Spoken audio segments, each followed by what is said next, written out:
Bobcats moving from south to north, left to right, defending the south end zone. And as the Eagles won the toss, they actually decided to take the ball on offense. So they want to get out here and establish a game here. So we're going to see what's about to happen. Bobcats are ready to kick the ball off. It's going to be a driving kick, going to be fielded at the 15-yard line, up over the 20, 25 far side.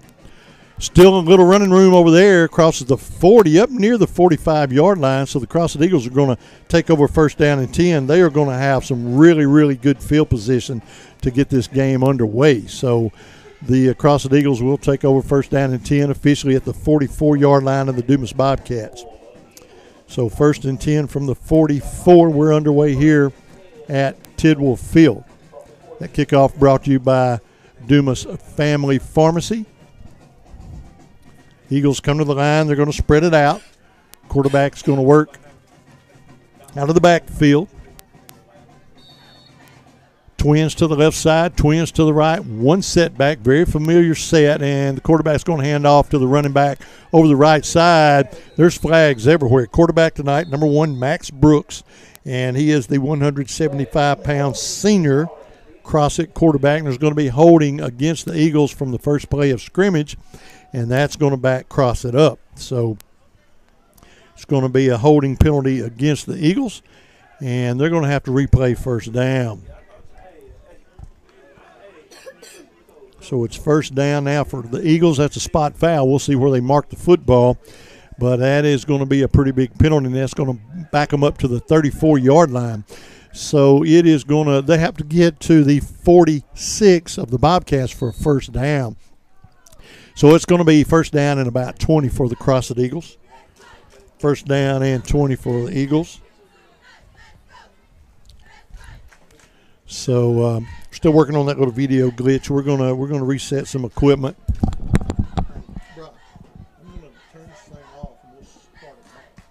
And he's back to throw. A little pressure. Oh, and good breakup. Pass breakup right there. It looks like Raylan Spratt with the breakup.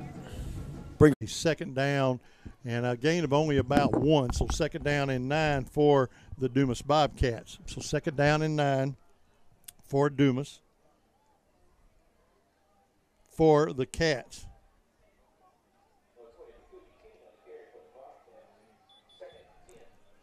So second down and long for the Cats. 10:37 left to go in the first quarter. Well, we got a golden opportunity right here. We need to punch this in and get ahead in this football game. The quarterback drops back, looking to throw. Screen pressure pass. zone. Oh, a little and high. he threw in between 2 intended receivers, and I don't think they realized who was going to catch the football. Right. It was a good drawn-up play, man. He had blockers out in front. If he hits that little running back, man, that might have went for a lot of yards. So it is going to be a third down and long for. Yeah, and we're probably in two-down territory right here. Yeah. Yeah, we're in a two-down territory. It's third down. 10:22 left in the first quarter. Quarterback goes to the line and he's switching up the plays. Running back steps up. We got twins to both sides. And there's a little slant to Raylan Spratt. Well, Spratt's going to be in the end zone. Touchdown, Dumas. Dumas Bobcats. So touchdown, Dumas Bobcats. Yeah, there's a connection from Walker to Spratt on the quick slant play. And Raylan Spratt gets in the end zone. Dumas, touchdown. Boy, what a big defensive stand. You get that interception, and now you march the ball down the field, and you punch one in. The Bobcats now will attempt the point after attempt. The hold is down, the kick is up, and it is good. And the Dumas Bobcats, with 10:15 left to go in the first quarter, pull out to a 7-0 lead here against Crossett. We'll be back in 30 seconds with the kickoff.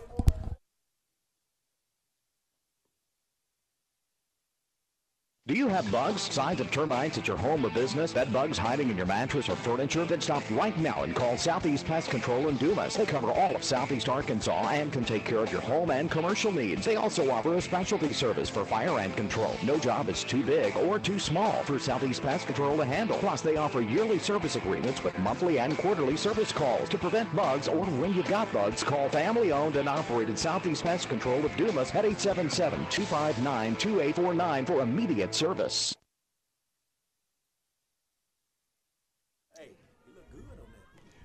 So the Dumas Bobcats strike first after that big defensive play. And it is 7-0 in favor of Dumas. The kickoff, sponsored by Dumas Family Pharmacy, will be returned from the 15 up to the 20, 25-30 on his feet there and hauled down at the 34-yard line. That's where Crossett will set up first down and 10. So first down and 10 for Crossett after the big interception. And, man, and you punch it in. And that's what a good team does. Right. You create a turnover, and then you make the team pay. Right. You got to make them pay for those turnovers, man. When you start making the team pay for those turnovers, it starts to swing the momentum. So first down and 10 for the Eagles. Brooks takes a snap, plenty of time to throw. Oh, now he's going to be flushed out of the pocket just like that. Yeah, and he's going to lose 3 You know, and plenty of time to throw is kind of that's kind of relative. I mean, plenty of time means you got like a second or two. He took 3, and that was too long. He took 1 too many seconds, and he is going to be sacked. Look like they say Samuel Mundragon. Yeah, Mundragon's going to get credited for a sack there. And the Bobcats, we talked about it in the pregame show, it looks like they came out ready to play football early in this game, leading 7-0. Yeah, they know what's on the line tonight, man. You couldn't ask for a better start if you're Dumas. So second down and long. And we got him. Bobcats, and he is going to go down. Bobcats are playing football tonight, man. So it is going to be a third down now and long for the Crossett Eagles. And the Bobcats are doing a great job right now taking care of this potent offense. Yeah, you got to be looking for them. You got to stay away from, look for them going downfield again. And also look for the little screen. You never know with the way we're getting pressure. But you got to look for number 6. They went for him on a deep post last time, and we picked it off. So quarterback rolls to his left immediately. He's looking to throw, and he's going to overthrow the intended receiver. And the Crossett Eagles are going to have to punt the football away to the Dumas Bobcat. Two big defensive stands for the Cats. And I have to say it again, man, you couldn't have asked for a better start if you're Dumas. Yeah, if you're Dumas, you could ask for a better start right here, man, to come out, get a stop, get an interception on the first possession, then march the ball down the field and capitalize off of that turnover and score a touchdown. There's 8:48 left in the first quarter. Dumas has 7, Crossett 0, and Crossett's back to punt.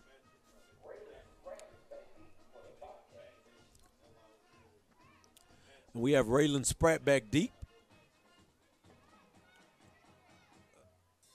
And he's going to let it roll, and it's going to roll down almost about the 25, 24-yard line, and Dumas will take over there. Dumas has come out twice and had 2 good stops against this potent Crossett offense. And right now, the momentum is in Dumas' favor, and got to see what we can come out. Can we come back out and build off of that last drive and see if we can, try to mark the ball down the field a little bit, but, use some of that clock and a little clock management right here. Be first and 10 for Dumas. 8:38 left in the first quarter. Dumas 7, Crossett 0.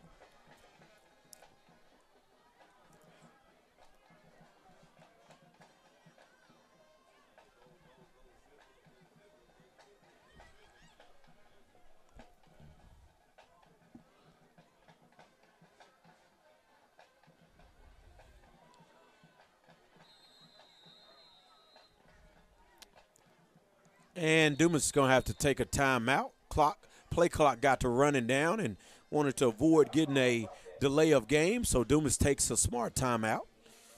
Again, 8:38 left here in the first quarter. Dumas 7, Crossett 0. And for you guys that are joining us late, give you a quick recap of what happened so far. Crossett come out on the first possession. They got the ball first and threw the ball down the field, and we had an interception by number 1, T-Shawn Anderson.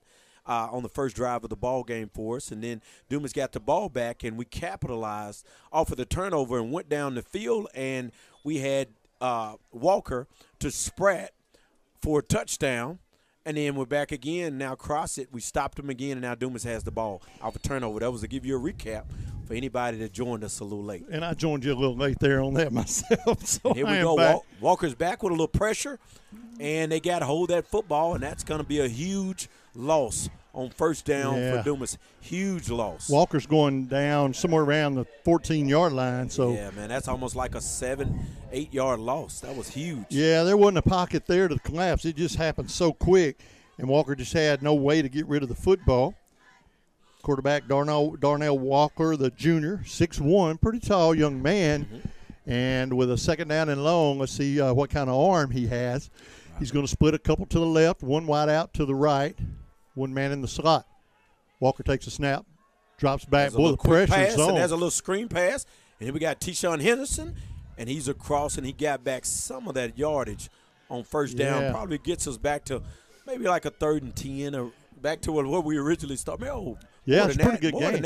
Yeah, he's going to move the ball up to the 28, so it's going to bring up a 3rd down and about 8. They gave us a wonderful spot. Yeah, and the quarterback doing a good job right now early in this football game. And we're moving fast. Look at the tempo. 7-0 in favor of the Cats. I'm sure we're going to look over here to the I knew it. Yeah, they're going to. That's right. And we're Ottoman. He's going to the line. Look like they're changing the play or giving the call. So we wait the snap. Pressure's on. They're coming for him. He is going to unload, screen pass complete. He's going to get the first down, steps out of bounds. Yeah, and hey, man, Dumas right now had a game plan. They're executing it. They come out, and right now they're winning. They're winning on both sides of the ball so far. Moved the ball up to the 36-yard line. First down and 10, 7-12. The clock stopped to move the chains. Cats on top 7-0. And right now we've not chased the chains too bad. We have moved the ball. Yeah, we have. That was a big third. Yeah, it was a big third down and 8. Yet. That's right. All the flags have been on their side. We're in the pistol formation, but I'm sure he's going to scoot up trips to the top. He's going to stay in the pistol this time. Takes the snap, hands off to the running back, looking for a seam over the left side. Not much doing. And, boy, he's going to get the line of scrimmage, and they were tackling him by the ball, trying to strip it. Right. And that is dangerous football right there. But fortunately, he's going to hold on to the football and gain a yard to boot, so it's going to bring up a 2nd down and 9. 6:40 clock runs here in the first quarter. And we want to say a big welcome to everyone that's tuned in to our broadcast. Bobcats on top 7-0. Need to keep this drive alive as well. Walker's going to look to the side. He's going to audible up at the line of scrimmage. He's going to back into the shotgun formation. Walker's going to do a little quick screen pass, complete at the 40, and he's going to turn upfield and get a couple more yards. And that play was really designed. If you can just get out of bounds where you caught the ball, you've been successful. But he got a couple of more on second effort, moves the ball up to the 45. Man, I have to say this, man. 3rd down and a yard. I have to say this, man. Walker looks pretty good. Walker's doing a good job tonight. Coach, you have to give credit to Coach Lovelady and his coaching staff and Goodwin and Coach Totten and all those guys on the offensive side of the ball, man. They've got this young man ready, and the game plan is looking good so far, man. And Dumas executing on both sides of the ball. Bobcats play on the near hash mark, moving left to right. Handoff goes to the setback. He needs the 47. And he is not going to get the first down, I don't think. We'll see where they're going to spot him. Yeah, he was. Yeah, if he go ahead and hit the hole right there, that's a first down. He's dancing a little bit back there, man. So it's going to be a 4th down and a yard. Yeah, and I don't know if we're going to punt. We're looking to see. Yeah, we're sending Raylan Spratt back there, so we're going to punt it, man. That is huge for us right there now to get that first down. I think if he just runs the ball and hit the hole and let it develop, man, he gets a first down, man. He was tiptoeing right there. So we await the snap. Spratt is going to put a foot into one. The rush is on, but boy, he kicks one a mile high. He calls for the fair catch. And he drops it. Ball's on the ground. Oh, we could have got there, man. Had 3-4 Bobcats there, and he get back on the ball, man. Yeah, he just did a good job of covering his muff punt there. And but that's going to back them up to the 11-yard line, first down and 10. So special teams right there getting it done, Coach. As Spratt put a foot into it, the ball hung up a mile high. That allowed the cover team to get down there, and you see what happens when you have good coverage. Their attention span, you're looking at these folks coming at you, and even with that fair catch, he bobbled that ball. But a good special teams play there. First down and 10 for the Eagles. 4:50 left to go in the first quarter. Cats on top, 7-0. Brooks, high snap, hands off to the running back. Sweep play all the way around the right side, Looked trying like to get the corner. I saw that. There's some holding, man. That's some holding. I saw him holding on the edge. He got the ball. Now he got the corner and he fumbles the football. They're going to say But there's a holding. I saw the holding. Yeah. That's how he cleared the edge, man, with the holding call. But I think they're going to say that if the ground caused the fumble, the holding call will be stepped off. But if that's a fumble, we can we'll see. And they're going to step it off. They're going to say that the ground caused the fumble. So but the holding penalty is going to stand, and that's going to back the Eagles up. So. Man, the Dumas defense, I'm proud of them now, Coach. What can I say? They're playing good football. Yeah, right now, man, we've won so far. 4:39 going in the first quarter. We've won on both sides of the ball so far. Dumas came out, and they're executing on both ends of the field, and it's been all Dumas so far. Dumas all the way.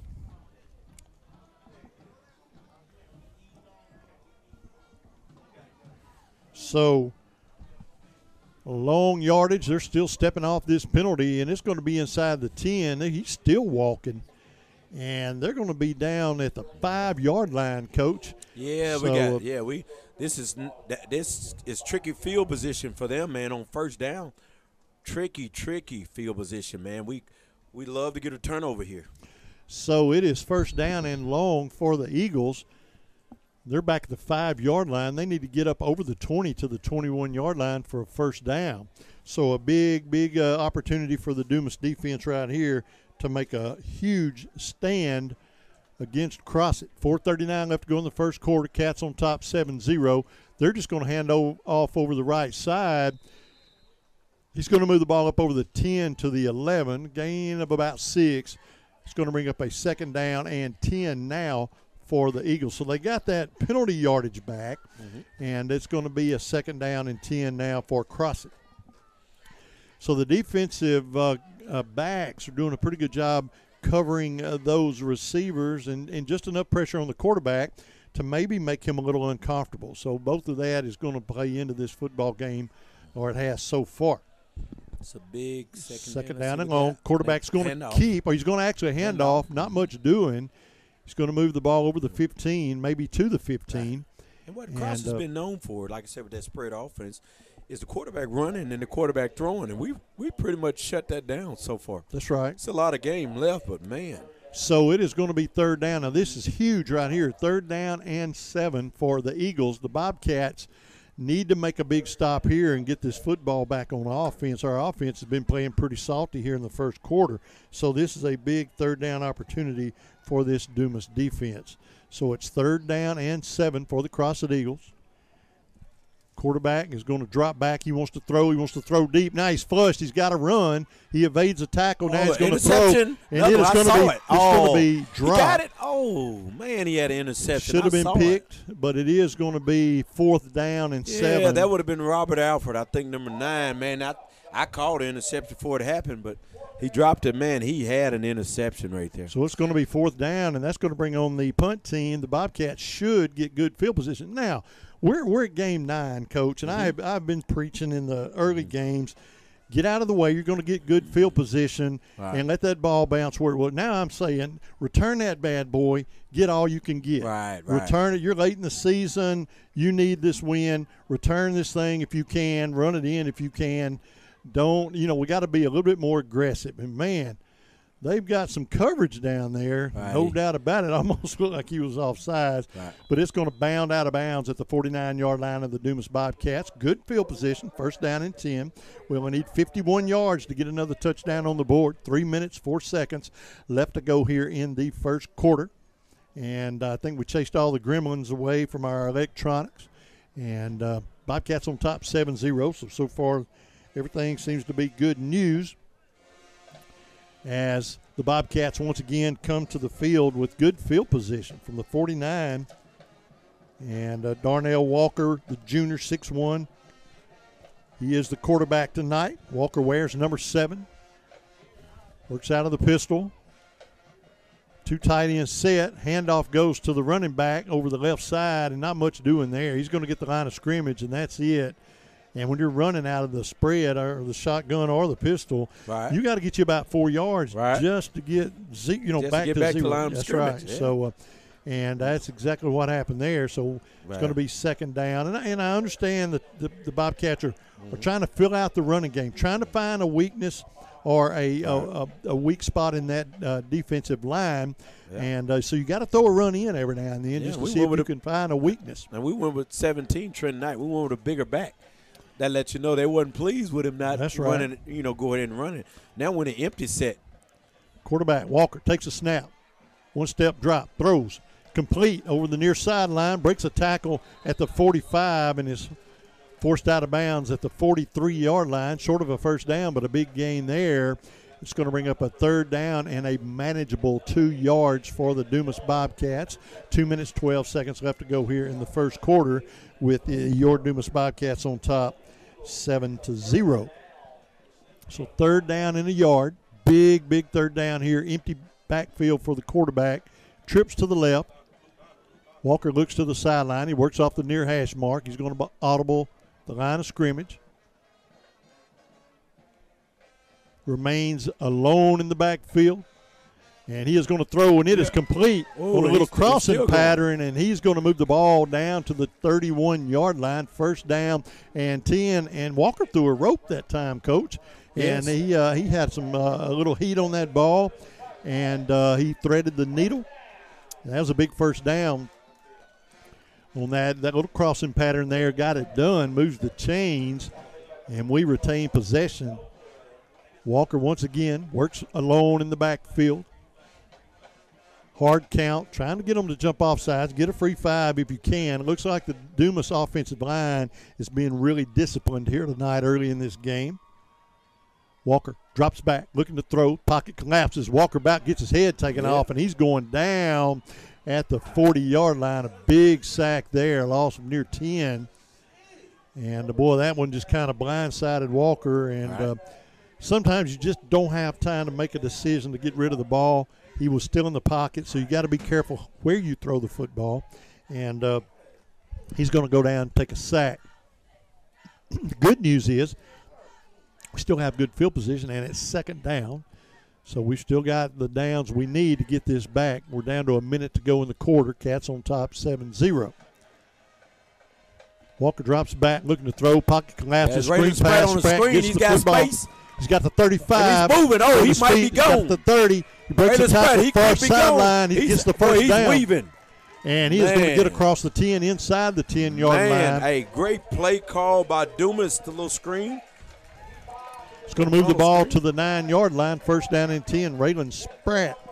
So Walker to Spratt, and that is a huge first down for the Dumas Bobcats. We're down to 38 seconds left to go in the quarter. That was a big first down, Coach. That was huge. We had a second long, and, boy, the Bobcats offense getting it done right now. So Walker's going to have one setback in the backfield, one wide out to the left, 2 to the right. And he awaits a snap, one man in the slot, and there's going to be a false start. The center didn't snap the football. Yeah, be our first penalty tonight. So everybody went and except the ball. Center didn't snap it, and that's going to be a procedure penalty against the Dumas Bobcats, 5 yards. And we're going to repeat first down with 15 seconds left to go here in the first quarter. So we will repeat the down in the first quarter. Actually, they're going to wind the clock, and that is going to be the end of the first here at Tidwell Field. But after one quarter of play here tonight, the Dumas Bobcats are on top 7-0. It's a 4-quarter football game, but the Bobcats have won the first quarter. Let's just do it again. Saddle up. We'll be back in 30 seconds with second quarter action.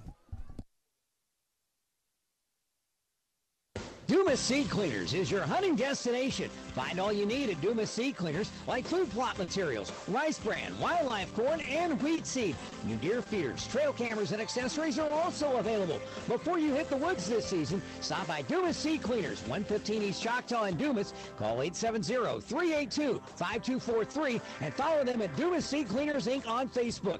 Dumas Seed Cleaners, serving Southeast Arkansas for over 45 years and a proud family-owned business in the heart of Dumas. Welcome to second quarter action. The Bobcats successful in the first quarter. Not only did they hold Crossett scoreless, and Crossett had the opening drive, and the Bobcats shut that down really quick with a pick, took the ball in that possession and scored, and that's where we're at now, 7-0 in favor of Dumas here tonight at home. And it is first down for the Cats. Great field position, man. The ball is inside the 14-yard line of the Crossett Eagles. Walker, empty backfield. Puts one man in motion. Walker takes plenty of time, looks things over. They're going to audible at the line of scrimmage. A lot of that goes on with the Bobcats, changing the play, hard counting the defense. Walker takes a snap. He's going to throw, and it is going to be complete. Slant pattern over the right side, and he is going to move the ball down to the 5-yard line where it will bring up a second down. So second down for the Dumas Bobcats. The ball's at the 5. So it's second down and goal from that point. So second down and goal from the 5-yard line, just underway. Second quarter action. Cats on top, 7-0. Walker looks back, same play. It's going to be complete once again, and he is going to be down to the 1-yard line. So it's going to bring up a third down and goal. And now you're thinking right here, well, I got 2 downs to punch this in for a yard and go up 2 touchdowns against these Eagles. Wow. It's a huge play right here. Third down and goal for the Cats. They're going to mark it officially at the 1-yard line. So third down. Empty backfield for the quarterback.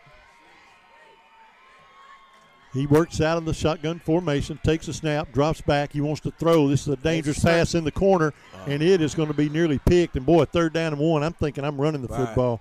But there was nobody in that backfield. That ball just hung up. We're going to kick the field goal. It was a fade pass. Oh, we're going to go for it. And it hung up a little long. Maybe we'll kick the field goal.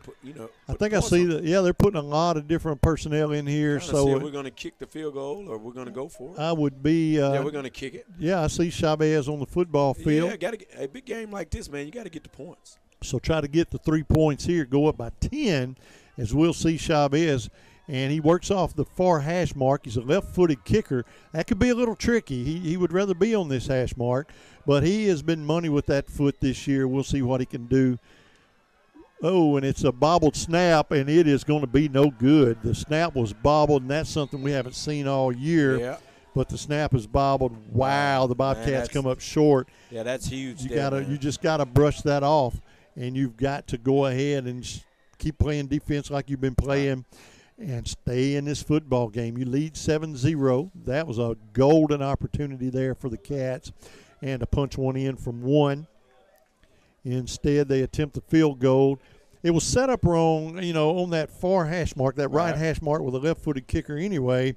But that wasn't even the issue. It was a bad snap, a bad hold, something, but the ball didn't get down right. And Chavez didn't have a lot to work with. And unfortunately, that's going to bring the ball out to the 20-yard line where the Crossett Eagles, Brooks and crew, will take over first down and 10.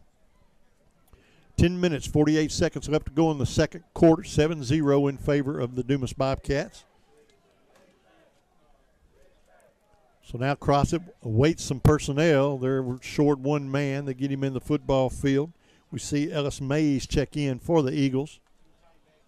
Quarterback looks to the sideline, gets his play. Max Brooks brings his team to the line. One setback, sitting on his left hip.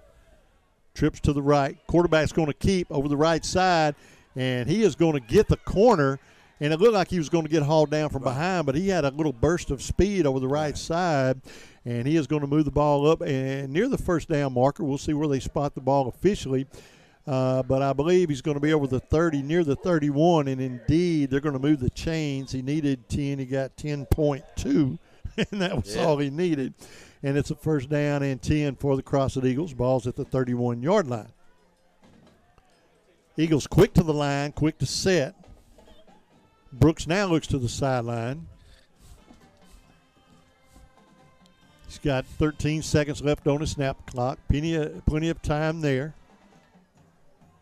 Max Brooks rolls to his right, looking to throw. He wants to throw long. Now he's flushed out of the pocket. He's going to unload downfield. He's wide open, man. And he had a receiver split the linebackers. He was wide open, and he is going to be inside the 25. Yeah, man. That's things.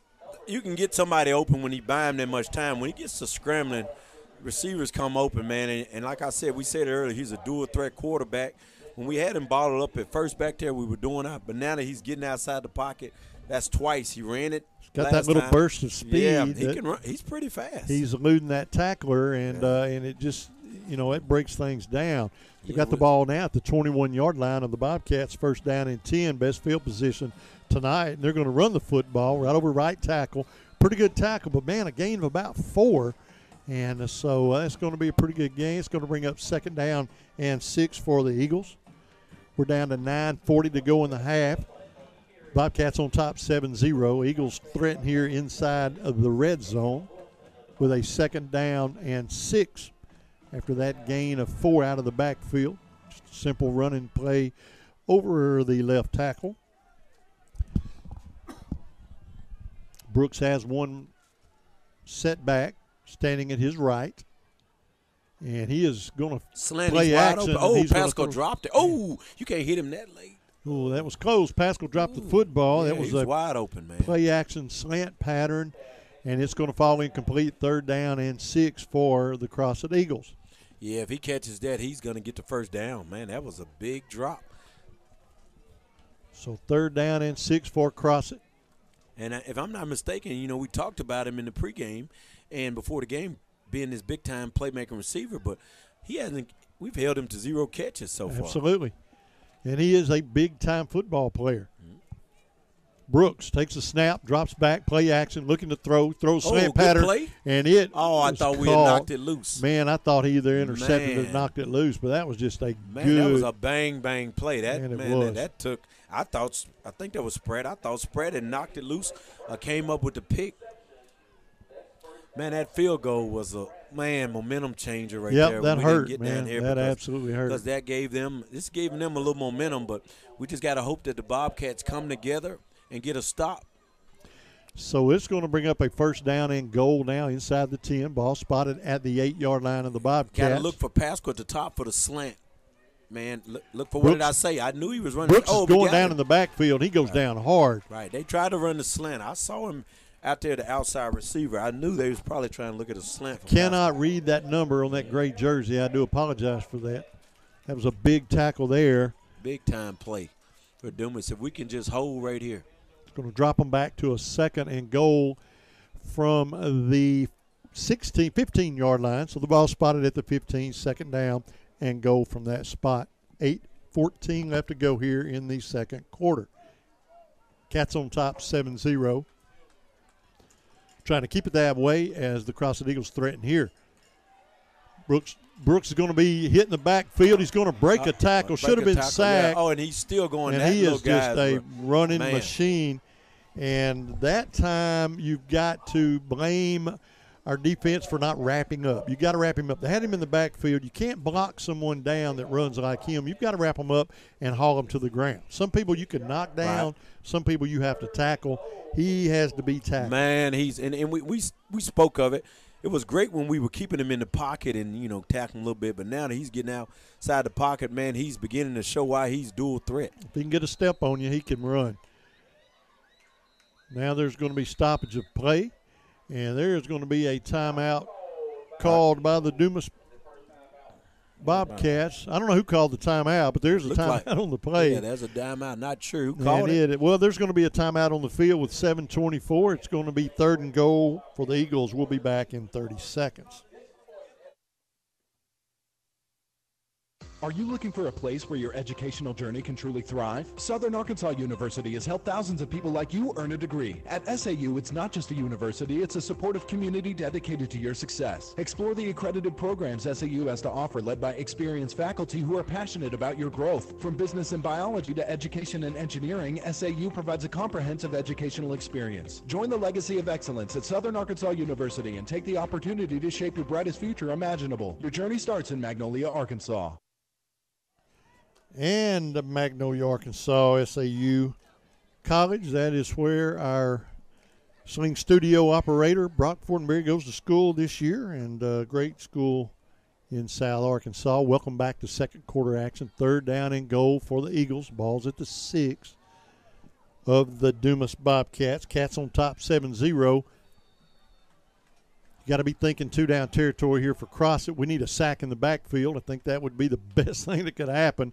Low snap, quarterback rolls to his right. He's going to run it. Oh, man, he's fast. Man, he was just wide open. He's going to be in for the touchdown. And that time we're going to see Max Brooks just waltz into the end zone for the Crossett Eagle touchdown, first of the night. They pull this game to within one, awaiting the point after attempt or two-point conversion. We do see a kicker coming onto the football field, so they will attempt the point after to try to tie this football game up here in the second quarter. Right-footed kicker for the Crossett Eagles. Number 80 awaits the snap. And the kick is up and good. So 7:17 left to go in the first half of play here, and we're all tied up at 7 as the that time, man, we just a couple of broken tackles by that quarterback and a couple of broken tackles. Yeah, want to give an announcement right now. Our math teacher, Miss Leak from the math department, wanted me to announce that the Mighty Bobcat Marching Band will compete in the state marching contest Monday at War Memorial Stadium. She says it's been the first time possibly in a long time. She knows they haven't been there at least 20 to 25 years. So just want to say again, congratulations to the Bobcat Band who will be competing in the state marching contest at War Memorial Stadium on Monday. Man, you like to see all of these young people who have their specific goals, jobs, and their likes in school to get to participate in stuff like that. That's a big deal. Congratulations, and go Bobcat Band. And that'll be a big time. Yeah, big shout out to Miss Leak for sending that text and giving us information. Thanks, Miss Leak. She's always watching these games, and she's always doing what she can to help the kids around the school. Thank you again, Miss Leak. After the Crossett Eagle touchdown ties this game, the Dumas Family Pharmacy kickoff goes back to the 2-yard line, return from there up to the 10. Was that spread? And he's going to be hauled down at the 17. We'll see where they mark him. Looks like he may have gotten up a little further, but he didn't get the 20. We do know that. It's going to be first down and 10. Not the greatest field position, probably the worst we've had tonight. But it will be a first down and 10. Cats and the Eagles all knotted up at 7 here in the second quarter. Well, we need to kind of sustain the drive and drive down the field, run some of this time. Absolutely, man. Because we don't want to give the ball back to Crossett because right now they found a little something. You know that, missing that touchdown with 3rd and 1, and that kind of took a little of the wind out of the Bobcat sails. We just gotta blow it back up and get it going. You know, we've got to put that behind us. And when you're 3rd and 1 from the, 3rd and goal from the 1, and you come out with no points, yes, that hurts. That's tough, man. But you got to put it behind you. It's too late. And we know it was just, just was a miscommunication with the snap because Chavez has been money all year, man. No doubt about that. And we got to go back and look at that. Walker's going to drop back. He's going to throw deep. Double. The guys back there. Good job of our receiver of getting back in there to make a play because I think if he don't get it, that spread, if he don't get in there and make a play, they pick that. And that was a situation where Spratt played a little defense and just kind of punched the ball away to keep it from being picked off. Yeah, we're glad that he did. And that goes back from being a defensive back. He plays the corner. He's probably our best cover guy. And, one thing I see about Walker early in the game, he's got a good arm. He's accurate short. Right. But those long passes, he's just letting them hang up a little bit too long. Got to put a little bit more heat on it. That ball's got to get down there quick. You cannot let them watch it. You've got to get it down there quick. And he will get that figured out. Walker, empty backfield. One step drop. Now he's flushed out of the pocket. Nobody to throw to. And here's where you unload. Oh, and watch he is out, going to Walker, throw man. incomplete. That's tough, man. Got to be careful when you get to improvising with those plays, man. It was close to being picked off. And one important point we want to mark on this game, man, we want to go back and look and remember when we bobbled and missed that snap and see if that's a turning point in the ball game right there, because, man, we could have went from going up 10-0 to now it's a 7-7 ball game, man, and that could be a big point in the game that we look back on. Third down and 10 for the Dumas Bobcats. 6:52, just under 7 minutes to play in the second quarter. The ball's at the 18-yard line of Dumas. This is a big third down play right here. Huge. And he's Walker's got time. Going to drop back. He's going to throw. He's going to throw. And it's a short pass. That even if he caught it, it wasn't nothing there. Yeah, nothing doing there. Nothing the Bobcats going to have to punt the football away. And this is what we didn't want to do. But as I said, in the first week before this possession, we didn't want to give the football back because it sounded like it looked like they had found their little niche, and because they drove down the field pretty easy on the last drive. So, we don't want to. Oh, they're putting back two people. Yeah, the that's return, dangerous when you do that. And it looks like if I'm trying to see, that's 24, and I'm trying to see is that other one. It's going to be a Pascal short kick, and it's going to take a Dumas Bobcat bounce. You now got it's to going be ready. to be That's fielded. Pascal. That was Pascal. What did I say? Pascal's First going to time return touching this. it. You got to get down there, man, and be ready when the ball stops, man. We just can't give up that right there. So, boy, the Pascal return, and they're going to move the ball inside the 30 down to the 27-yard line of the Dumas Bobcats. First down and 10 for the Crossett Eagles. And that's Pascal's first touch of the ball game with something positive. But until then, he had been shut out by Dumas. So it's going to be first down and 10 for Crossett. 6:32 left to go in the second quarter.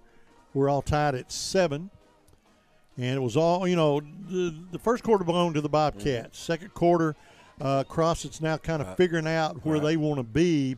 And another timeout? So there's going to be a timeout on the field. It's going to be a timeout. I don't know who called it, but we're going to take a break. 6:32 left to go. We're all knotted at 7. I don't think it's fourth down and 5. Look like they got to repunt it. Something went wrong, didn't it? Looks like the Bobcats are going to have to repunt the ball instead of it being a timeout. Well, that works in our favor because Pascal had put the ball down in their side of the field and the with penalty. a great return. That's right, and the penalty is actually against the Crossett Eagles. So Bobcats are now going to be short a yard. It's going to be fourth down and 1 for a first down. Now, I still say, now they're going to back up. Right. It's going to be fourth down and 5. You got to get down here and cover it because we just showed that he's pretty dangerous back there. Yeah, you cannot give him any running room, but you're right. That penalty was big for Dumas, and that is going to allow. And he's going to get another try. Yep, and he is going to. he stumbled. He fell down on his own at the 45. And he hits the football in the ground because he knew that he really got what he wanted, catching the ball in rhythm. You don't see it very often, but, boy, that time the penalty paid off for the Dumas Bobcats. It sure did. That was kind of a break there for Dumas. Yeah, I want to give a shout-out to the 45-yard line for that tackle right there helping Dumas out. Right there. That stripe, that stripe was our best friend. Hey, that was a great stripe then. No doubt about it. So first down and 10 for the Eagles from their own 45-yard line after that penalty and that repunt. And with 6:23 left to go, we're all tied at 7. It's first down and 10 for the Eagles. So we'll see now. That's a positive for the Bobcats. So now the defense needs to come and build on that. Yeah, that went from a 20 to 30-yard swing. That's right. A field absolutely. position right there happened to kick the ball again. So we will see Brooks bring his team to the line, looks to the sideline to get his play. They work off the far hash mark. He's going to split trips to the right side, which is the wide side of the football field. Brooks takes a snap, but he's going to fake the handoff. He's going to keep. Man, he runs physical, man. And he is going to gain a yard or two up to the 47. Right. Yeah, he really could have lost some, but man, he runs physical. That he got 2 yards at least. Man, he's physical. He's a little bitty guy. Yeah, 2 positive yards, and out of the shotgun, you're looking at about maybe 6 yards that he actually ran when he should have been hit. He's a physical little guy. Should have been tackled in the backfield. 5'10", 5'10", 175. He's a physical little guy. So it's going to be second down and 8 for the Eagles. The ball's at the 47-yard line of Crossett. 5:40 clock runs. We're all knotted at 7.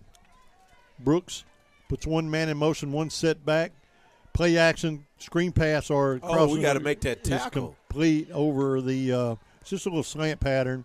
Complete at the Bobcat 45. He's going to move the ball down inside Dumas territory and stays on his feet. Second effort's going to get him to the 39-yard line where the Eagles will have a first down and 10. So a little quick hitter there, slant pattern. They got what they needed. We missed a tackle. That allowed them to gain a couple of more yards, and it is first down and 10 once again for Crossett. One wide out to the left, a couple of tight ends. Quarterback takes a snap, drops back, wants to throw. He's going to throw deep, and he has a receiver, and it is going to be incomplete. Just good defense, no flags. Broken up by T-Shawn Henderson and looked like Robert Alford. Receivers down still. And the receiver's slow to get up to his feet. That's going to stop the clock. It's going to be a second down and 10 on the incomplete pass, and the clock is going to stop with 5:14 left to go, and the intended receiver is still on the grass, and I don't know exactly what happened. He took a pretty good shot, but he goes down kind of hard, and he is still down. Now he's going to get up under his own power. Unless he knocked the wind out of Probably himself. got the breath knocked out of him, and that is that's a tough deal there for a minute or so. But he is up making his way off of the football field, and we're glad to see that young man is okay. And I think you're probably right. He's not limping or anything, so I think we'll see him again. So the incomplete pass is going to bring up second down and 10 for Crossett. 5:14 left to go in the half. We're all tied at 7. And the first quarter of this football game was played near flawless by the Bobcats. And second quarter, it's kind of evened out. Mm-hmm. And we don't want Crossett to get the edge. We want to get out of the half and then get the edge back in the third quarter because we start the third with the football. So second down and 10 for Brooks and crew. He splits 3 to the left.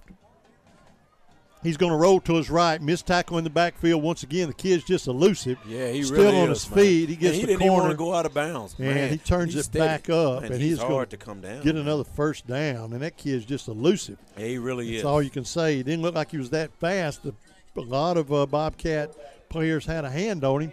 They just couldn't haul him down. So it's going to be another first down and 10 for the Eagles on the legs of the quarterback. First down and 10. Ball's at the 21-yard line of Dumas. Trips to the left side of the field. Quarterback looks that way, wants to throw, and now the pocket collapses, and he goes down. This time the quarterback's going to be sacked. Timothy Martin. Back at the 30-yard line. So down goes Brooks. Martin hauls him down. That was a big defensive stand. Clock continues to run. Man, that was a big play right there. We're inside 5 minutes to go in the half, tied at 7. If we could go into that locker room 7-7, that would be huge, Coach, coming out in the third quarter with a little really momentum and the football. So it's second down and long now for the Crossett Eagles. Ball's back at the 31-yard line of Dumas. Brooks looks to the left. He has a couple of receivers over there. He's going to roll to his right, looking to throw, a little holding on the front line. So that's coming back. Interception. And anything that happens, and it is going to be broken up in the end zone. But there's going to be a holding. It was a pretty good tackle by one of the offensive linemen, and I think everybody could see that. And he hauled down one of our defensive linemen. When I say he hauled him down, he body slammed him. Yeah, we're holding that up pretty good downfield. We just gotta keep contained on that quarterback when he starts to scramble.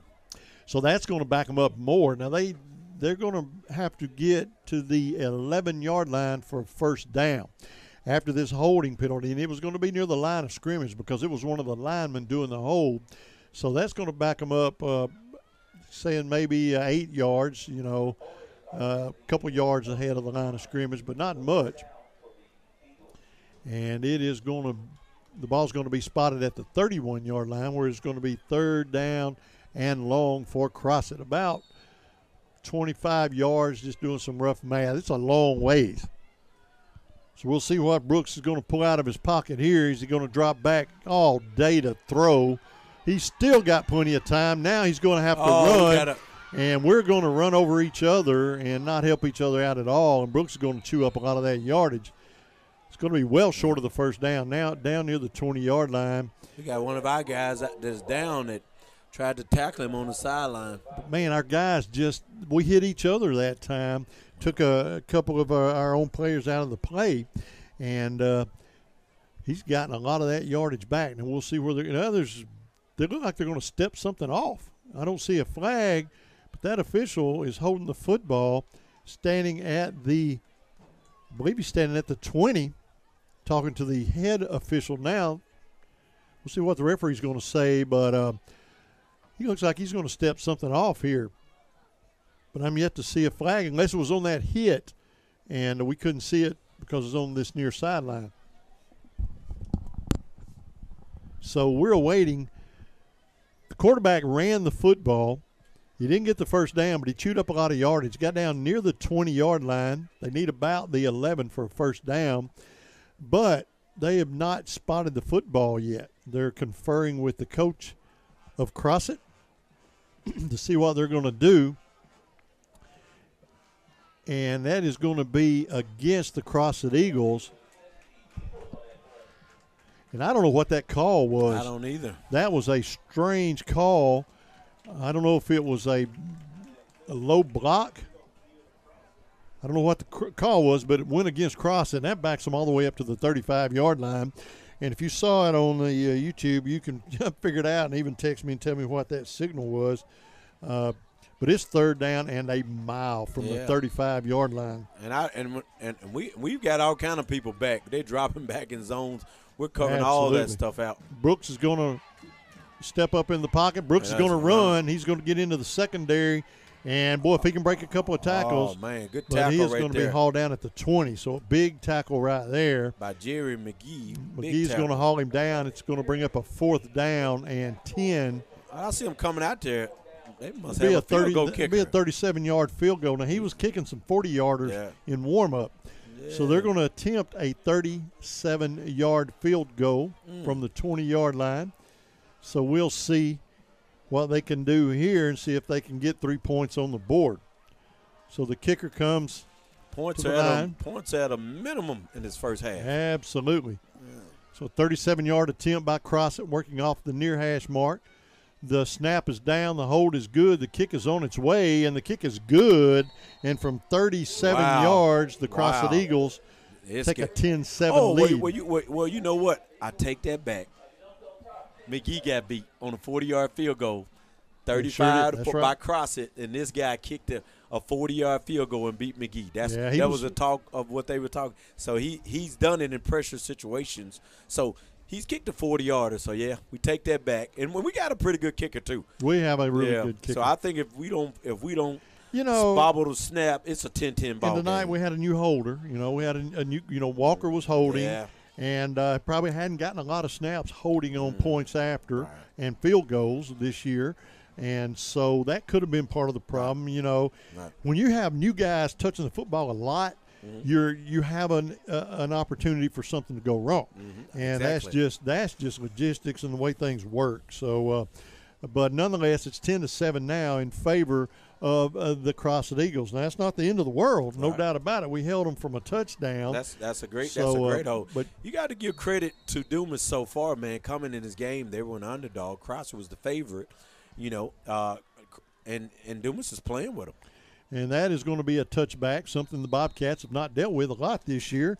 And but it is going to be a touchback, first down and 10 for the Cats now from their own 20-yard line. Now the Cats come to the line with 3 minutes to work with. Now here's, if you could put points on the board, 3 points or a touchdown in this half, you're going to get the ball in the third quarter. And if you can have another successful drive, you could pull out in a football game pretty quick. You could get ahead of a team and a team that's on the road, and that could be a really big deal. And what we don't want to do is mess around, and I know we're going to probably put it in the air, but mess around and go a 3 and out and the clock doesn't run and give them That's the right. football Definitely. back again, we at least need to pick up a first down. That's absolutely correct. Yeah, because you don't want to give it back to them, man, because with both of these offenses, there's not much running besides them. So this clock isn't running much in this game. I've noticed something tonight, Coach. You haven't sat down yet. No.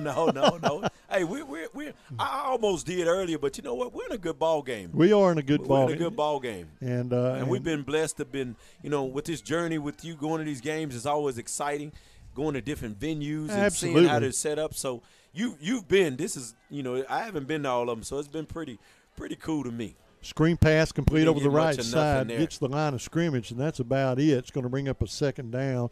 Keep that clock running. We're inside the 3-minute mark here in the half. Cats trail 10-7. But, man, we need as much of that clock to bleed off, and we need to get a first down, like you said. Yeah, you probably could.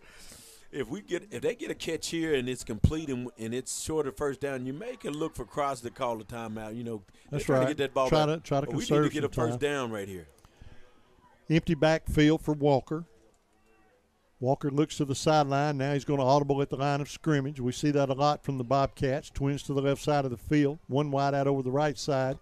And one man in the slot. Walker's flushed. He's rolling running to his right. Now Walker's going to run. Right into him. And, man, he's going to be hit hard. He's going to lose a couple.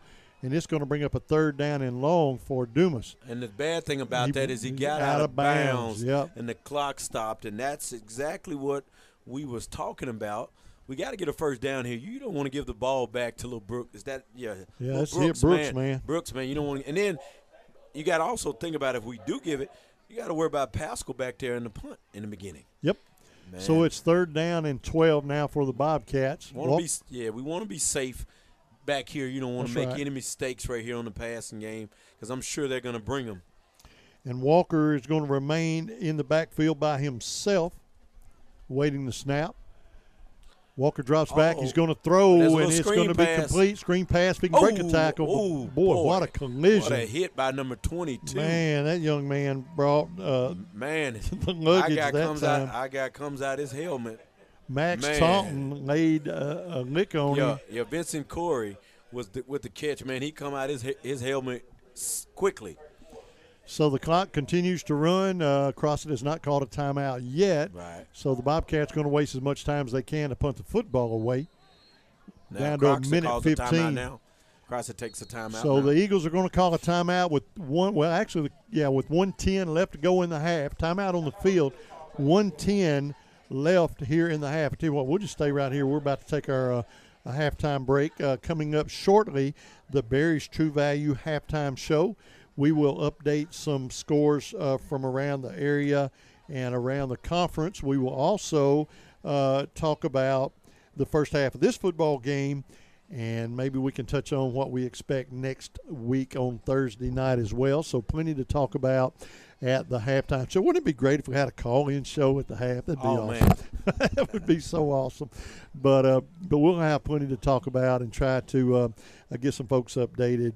I do know, Coach, that we have some listeners from all over the place. We have listeners from out of state. Everywhere, huh? I know we have them from Alabama. We have folks that are up in northwest Arkansas. I got some in Joplin, Missouri from Raylan Spratt, one of my good buddies, Terry Gibson. He's up listening up in the Joplin, Missouri area. We appreciate our locals and our distant listeners and viewers as well. We do appreciate everybody. Let us know where you're from if you're from out of town.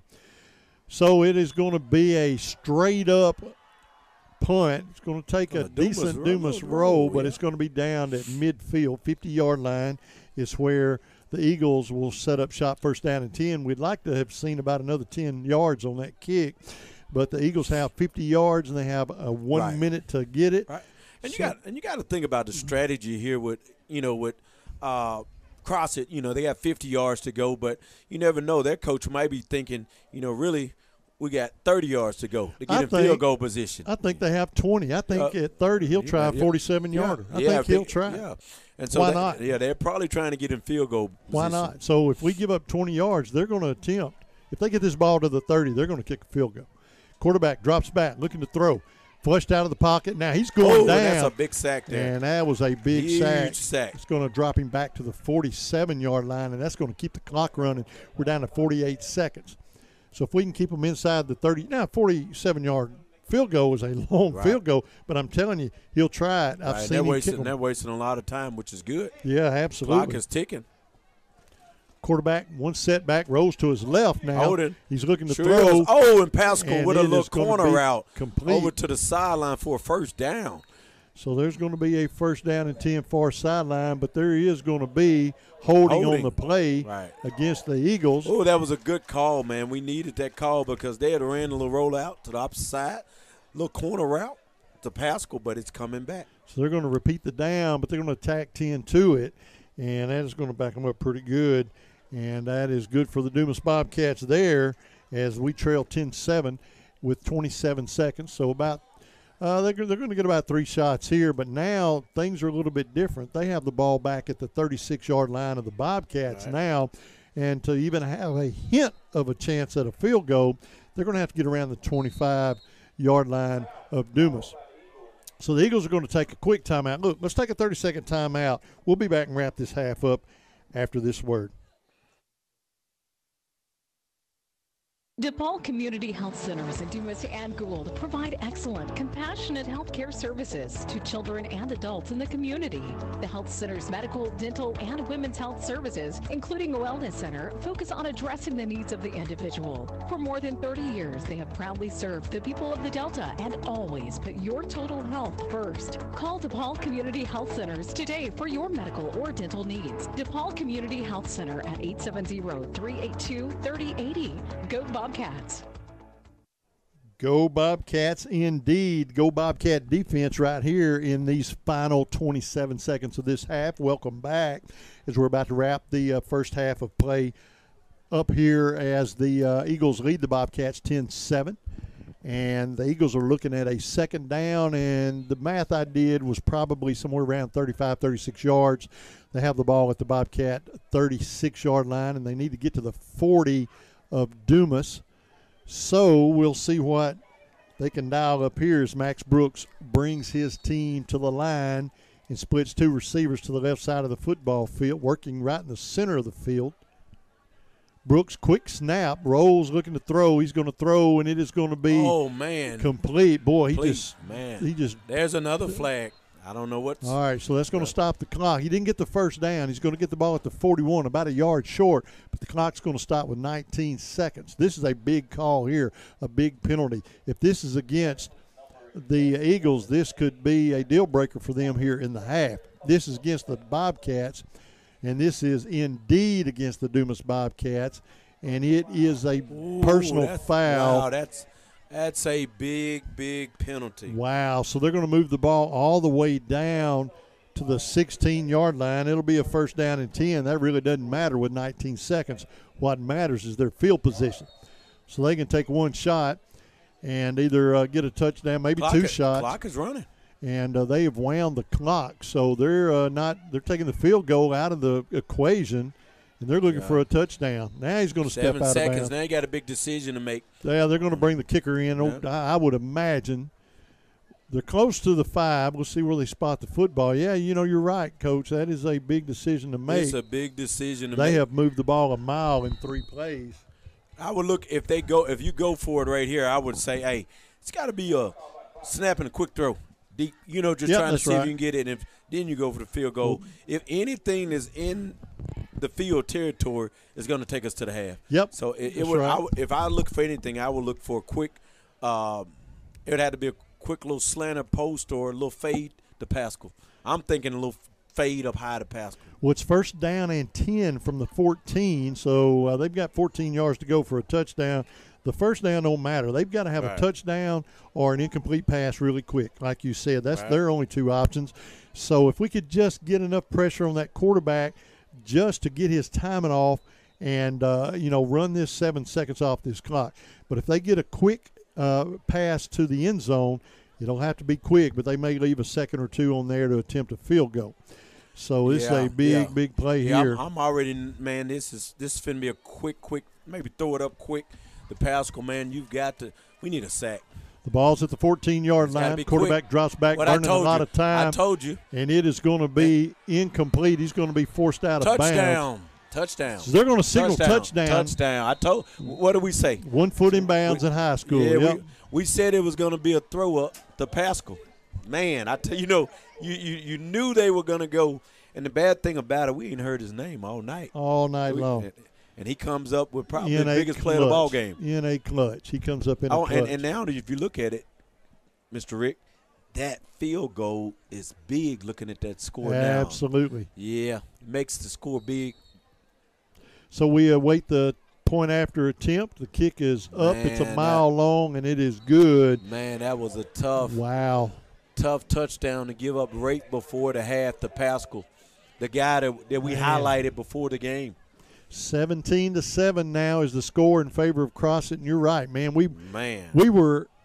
I wasn't disappointed in the first quarter. I was shocked that we didn't see just tons of him in the first quarter, but the clutch when they needed him, man, here they come right out. Man, they get exactly what they had to have. That's just tough. Warren's on top of Helena Cougars by a score of 42-0 in the first half. Wow. So Warren's putting it to Helena West Helena at the moment. Now the Bobcats are still in this football game. We trail by 10. Right.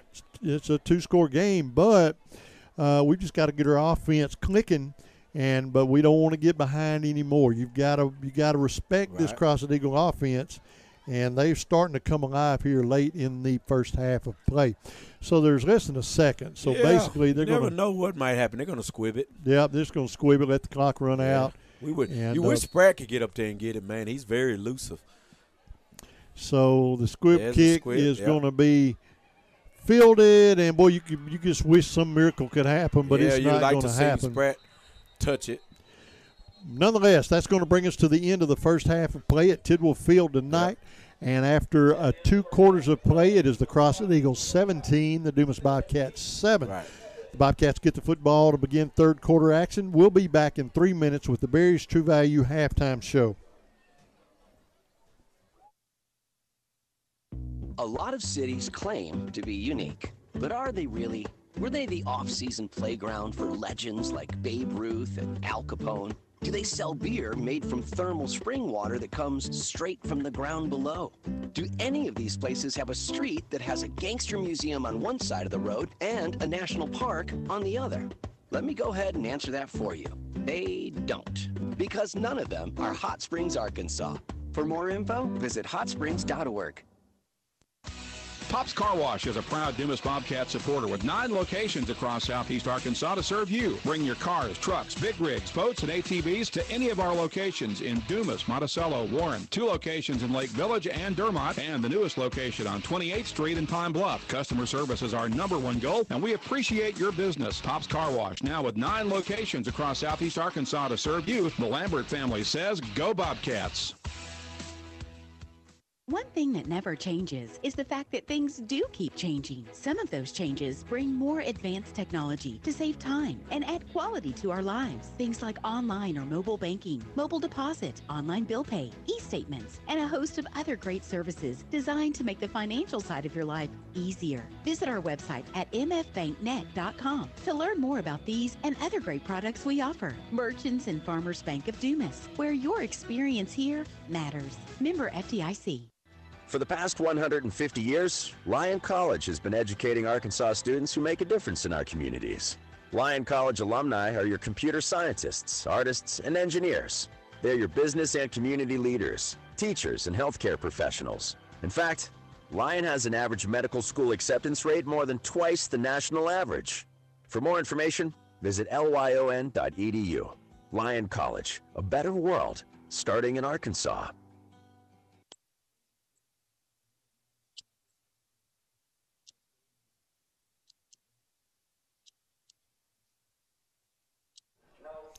And welcome to the Berry's True Value halftime show. That was a quick 3 minutes. Welcome back to our broadcast. Halftime score 17-7 in favor of the Crossett Eagles. Dumas Bobcats played really, really good football on both sides of the ball in the first quarter. And Crossett just kept hanging around, crawling back into the football game and doing what Crossett does and scoring at a very opportune time. And right there at the end of the half, to go out ahead of the Bobcats 17-7. Welcome to our halftime show as the Dumas dance team are out on the football field doing what they do and awaiting the Dumas marching band and the Crossett Eagle marching band. So both bands here tonight. And so the Eagles band made the road trip tonight as well. And we're working on some scores from around the area. I do have one. I have Warren 42, Helena Central 0, and I believe that's in the first half or near halftime. And we're working on a few more. But, yeah, Coach is working on it. Well, okay, I see a Monticello 21, Star City 7. That's at halftime. Star City 21, Monticello 7. DeWitt 22. And they're over McGee 22-15. And that's at the half as well. I know my handwriting is terrible. No, I couldn't see for the it's that my flashlight is running down and so I bought these little things and I bought a whole sack of batteries. So I've got a first half light. And I've got a second half light. Yeah. So I burned through a set of batteries. That's a good game down there, about 30 miles away. Oh, yeah, it is. Down in DeWitt. And like I said, it's been at half. I looked at it on my phone. It's been at halftime, but you know why? They just run. Yeah, that's right. So the clock is just running. Yeah, they can burn some time when you're running the football like that. And it looks like Star City isn't doing bad to be down 21-7 at the half at Monticello. But we know how games go, man. It could be a game and then third quarters, he can get ugly and turn around quickly. You know, third quarters are pretty.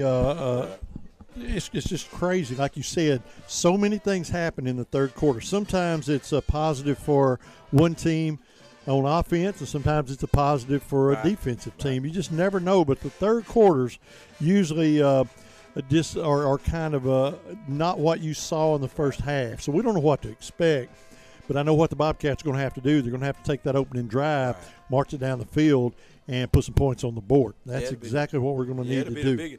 It'll probably be I'm going to be honest, coming out the half, that'll be the biggest drive of the year for us. Considering we still got playoff implications on the line. We've got to come out and score the ball because Crossett has put points on the board every time they've touched it. Yeah, that's right. They've scored in the last 3 possessions. They've scored 2 touchdowns and a field goal. Yeah, they've gotten their offense kind of in a passing lane there and starting to click, and kind of found their niche that they wanted to be in, and their rhythm. That's right. And really, the only thing, and I hate to say, the only thing has really been stopping them once they found their rhythm has been them because, man, they've been completing passes, but it's been flags bringing it back. That's right. So, they've been getting what they want. I don't know what they've saw and what they found, but, man, we need to fix it in a hurry because they're starting to march down the field. Like I said, last 3 possessions, 2 touchdowns and a field goal. You can't get much better than that unless it was 3 touchdowns. That's right. Yeah. They're really, like I said, if they iron that penalty stuff out, they could be a handful here in the second half. So the Bobcats are going to have to really. And then let me ask something about us. When we scored, I'm trying to think back. Did we score we scored on our first possession because it was first? That's correct. And then so you might well say that we're just the opposite because we haven't scored since that first. Recap. We intercepted the ball, but Tyshawn Henderson capitalized on the mistake and scored a touchdown to get 7. And since then, we haven't scored anything. That's right. Yeah. But and you got to hand it to Crossett. They've made the adjustments they needed to make. They know we have a new quarterback in the game tonight, and so I think early in the game they were letting him have to see what he had and to see if he could hurt himself. Right. But he played good football, made some great passes, so you saw the pressure intensify, and they started having to pressure him a little bit because they said, well, we can't just leave him alone. Right. And I'm speculating, but that's the way it looked. Yeah. And so they made some adjustments, put a little more pressure on the quarterback, and they've tightened up those receivers as well. And I bet you, like you said, exactly what all you just said. I guarantee they saw him in the first beginning out there, and they were playing it normal, but after a while, they saw him continue to stay in there. Guess what they said? This is a new quarterback. We're going to put some pressure on him, and that's exactly what they've done. And since they've started putting pressure on him, we haven't been able to put any points on the board. I think that's right. And so he's got his job cut out for him now, as he is going to, he's going to have to tighten his throws up a little bit. He's going to have to be near perfect. Right. And that's asking a lot for a young man that's coming into game 9 as your starter at quarterback. But but he's had a good first quarter, so we'll see what he has to offer and where he stands. And you have to give him credit. He's actually not done a bad job. Not at all. Absolutely. I mean, he hasn't made any mistakes. He's made some throws, here and there.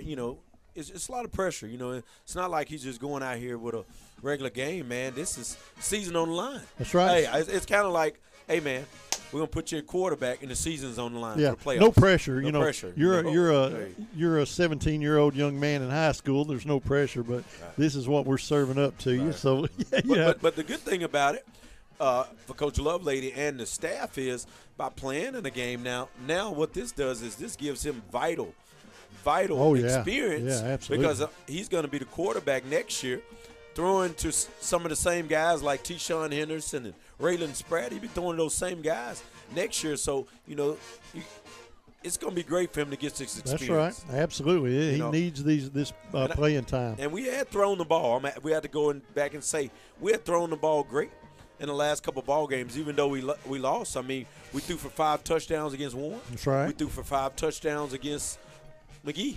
So that's 10 touchdowns. So we was throwing the ball even though we lost. I mean, if you say that your quarterback is having 5 touchdowns a game, man, really, that was a winner. That's right. Oh, absolutely. Hey, statistics. Yeah, statistics. They're good numbers. Kind of be just like, I hate to say this, but I was up at the game last week, and I went up and watched Arkansas, Mississippi State, and this all could go across my mind. If the defense holds them to 7, there's no way you lose the ball game. Right? Man, yeah, no there's kidding. No way. But we lost it. But you have to take your hats off to the defense because you think to yourself, if we hold them to 7 points, man, you shouldn't lose. Yeah. Any team, if you say, look, we're only giving up 7 the whole game, I'll take that any old day because I think I can put 10 on you. So yeah, we put. Hey, let's go like that. I ain't saying I do this, but let's go to the sporting books. Get 10, we put 7.5. There you go. All we need is 7 point. We can't even get that. But if you can get that half, we'll get it. Just get that half because that's got to feel that's tough on the defense, man. Because especially when you play in the SEC and you go out and you play a full ball game and you go to the locker room and you gave up 7 points and you lose the ball game, that's devastating. That is absolutely that's devastating. As a matter of fact, it's more. It's almost like it's a misprint for the people that saw it on TV. And they said, whoa, how'd they lose to giving up 7 points? Right. You're right. That was heartbreaking, man. I feel for those young men. Right. But we made some changes quick, didn't we? Oh wow! Quick, yep. Because like I said, they moved the receivers coach. That's right. They moved him to the offensive coordinator interim, and then the guy that was helping him that used to be a receiver at Alabama, they promoted him to receivers coach. Right. So hey, I mean, you lose 6 in a row, we got to. Sometimes you got to make some kind of change. That's right. You got to, you've got to make some big changes, and you burned half your season basically. So you really got to. Yeah, we messed it up. You need to do something. And the bright side of it, you have to say is, man, if you've been watching the games, we really haven't been losing bad. 3 points, 7 points. We've been rating ball games considering if the way we played didn't correlate with the score because it looked like we played worse than to be able to be that close. That's right. So, absolutely. That's right. And you just think that they're going to turn the corner and figure it out. Right. And boy, I know one thing. There's a lot of fans ready for that. Yeah. We want to turn the corner, and it just sees like Mr. Rick, every time we put on the accelerator, the corner scoots back a little further and further. Right. But your hat goes off to those young men. With my son being one of those young men on that team, but you got to keep supporting them, got to keep fighting and hoping that those guys can get it together and try to muster up a couple wins down the stretch. And I'm a pretty passionate fan, but I get accused a lot, and it's probably true that I'm too hard on them. But man, you deserve to be hard on them this year. Oh my God! See, I went to my first Razorback game when I was like 15, 16 years old, and I've been waiting that long for that championship, and that's a long time. Man, the one, I'm trying to say in my lifetime, Man, we were real close. I hate to say Yep. it. Remember when we had Petrino and we was Oh, about yeah, number 3 in the nation? Yep. Man, that's close as we got, man. That's right. If you're an Arkansas Razorback fan, man, you've dealt with a lot of heartbreaks. You know, man. That's absolutely Clint, right. Clint Sterner stumbling. Oh, Remember that, my man? gosh. Oh, My goodness. Man, we've You're dealt right. with some stuff, man. Yeah, we have some fans that are very hardcore Razorback fans because Oh, we have stood a lot. And I have some friends in Alabama, and they and I have friends that are Alabama fans and Auburn fans both, and I get a lot of ribbon.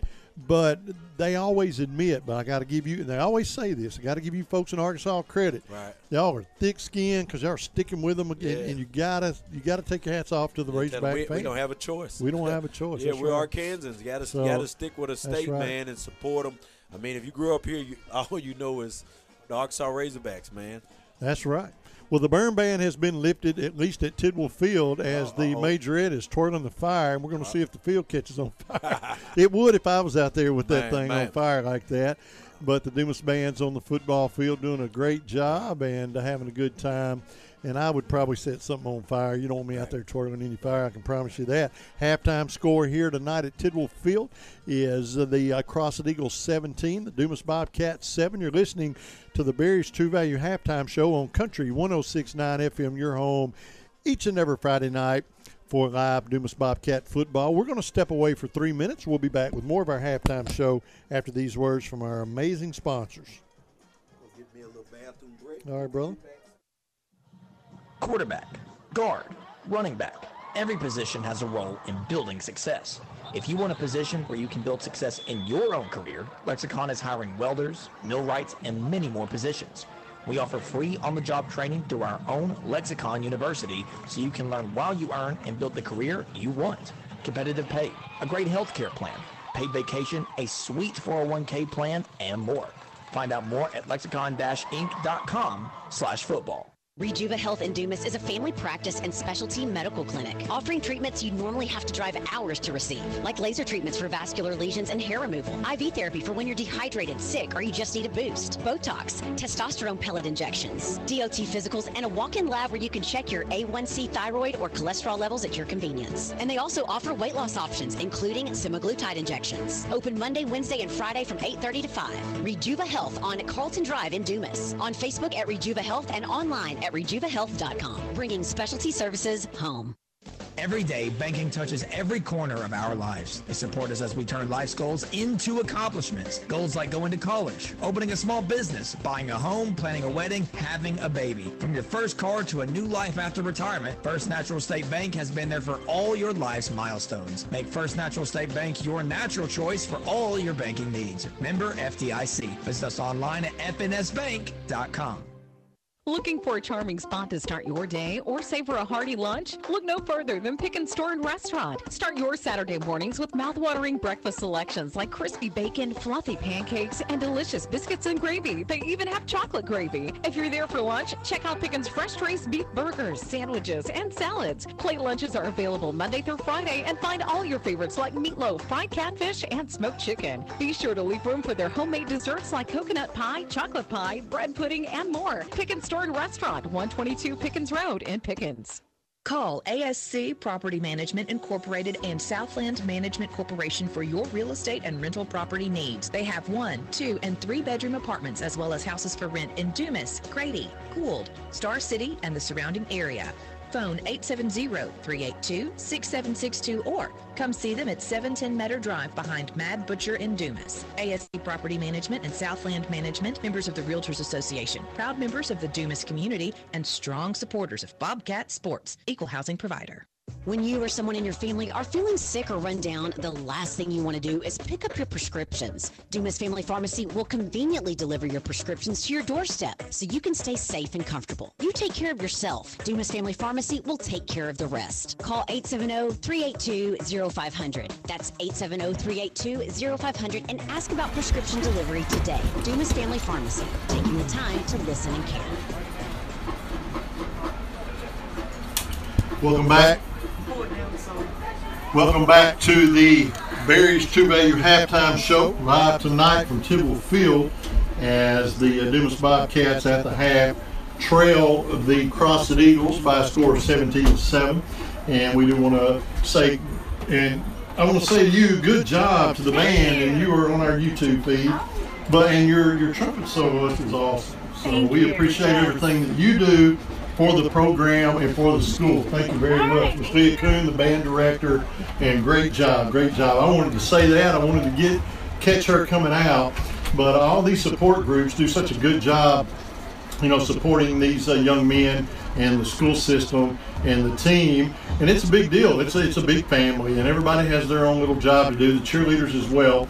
And we just want to say hats off to all of those fine folks, the booster club, the ones that haul the inflatable around. All that stuff is big for these young men and for this school system.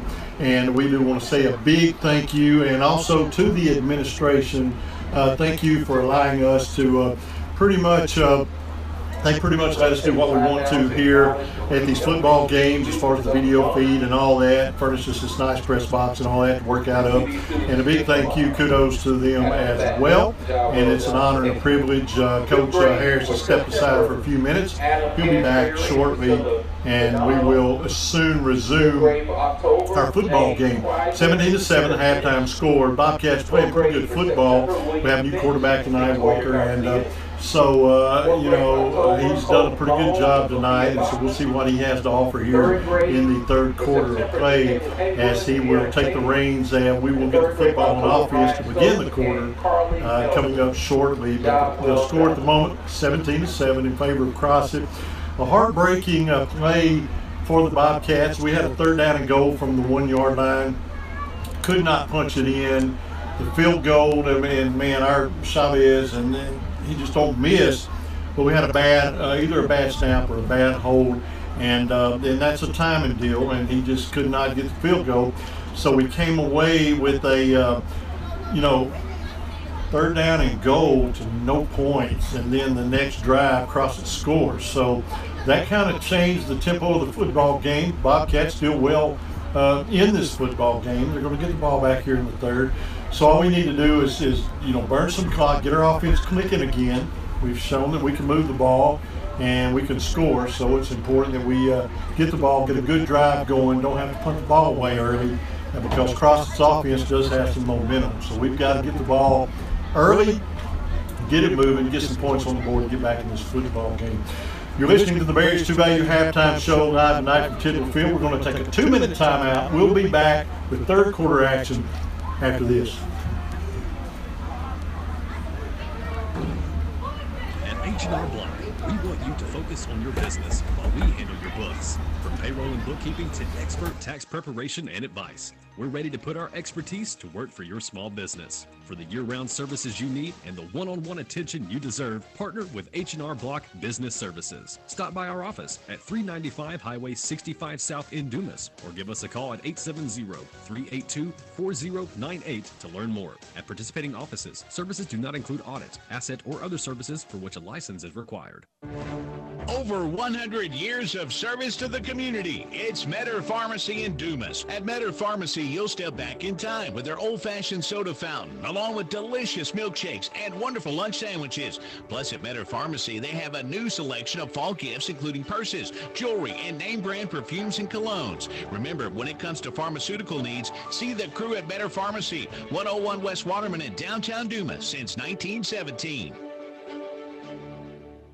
Pico Foods says good luck to all the players, coaches, cheerleaders, and marching bands taking the field tonight. Under the lights, it's not about who's in your path, it's about who's in your huddle. And Pico Foods is a proud teammate and supporter of local communities and the state's agricultural producers. Learn more about how Pico Foods buys direct to support local producers. In Arkansas and Missouri, call David Durham or James Chester, 870-202-7101. In Alabama and Mississippi, call Andrew Parker or John Taylor Hickman at 601-670-9383.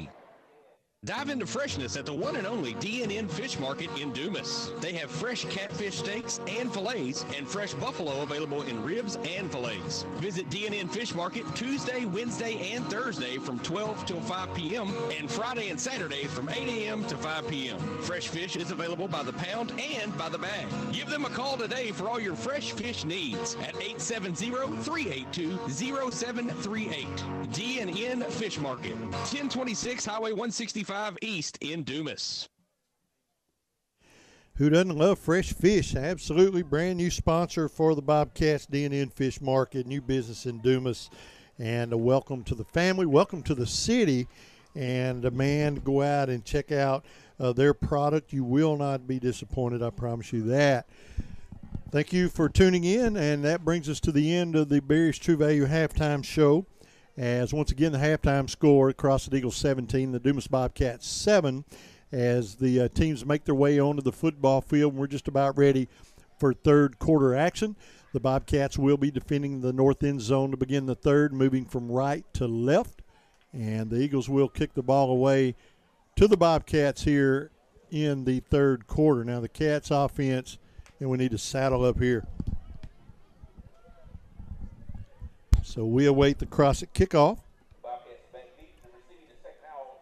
Plenty of deep men for the Bobcats, and boy, it'd be great to get a good return. You know, you're in game number 9, and you don't need to be as conservative this late in the season when the game, you know, the season's on the line. So, you know, you've got to be a little more aggressive here. If you can return one, return it. Things that you may let go early in the season, now it's time to try to get a little more. Try to see what you can do, and indeed it will be returned from the 7 up over the 10 to the 15, hauled down at the 20-yard line. First down and 10 for the Dumas Bobcats. But you got to try to get all you can get this late into the season, and you know, you're fighting for your playoff life here in this football game, and it's simple. We've got to win this game to stay alive in the playoff picture, so you've got to be a little bit more aggressive.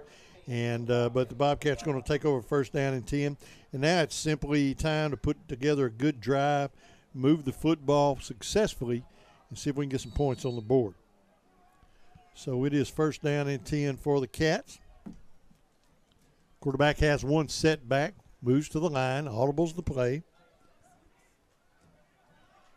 One setback, two receivers, two to either side of the field. And it's going to be a screen pass complete over the left side, but he had his knee on the ground, and that's something you've got to be aware of because you're down when that knee touches. And so it's going to bring up a second down. We're going to lose a yard going the wrong way, Coach. Second down and 11 now for the Bobcats. Yeah, we don't need that. This is, like I said, this is the biggest drive of the year right here. Absolutely. This is big. So it is second down and 11.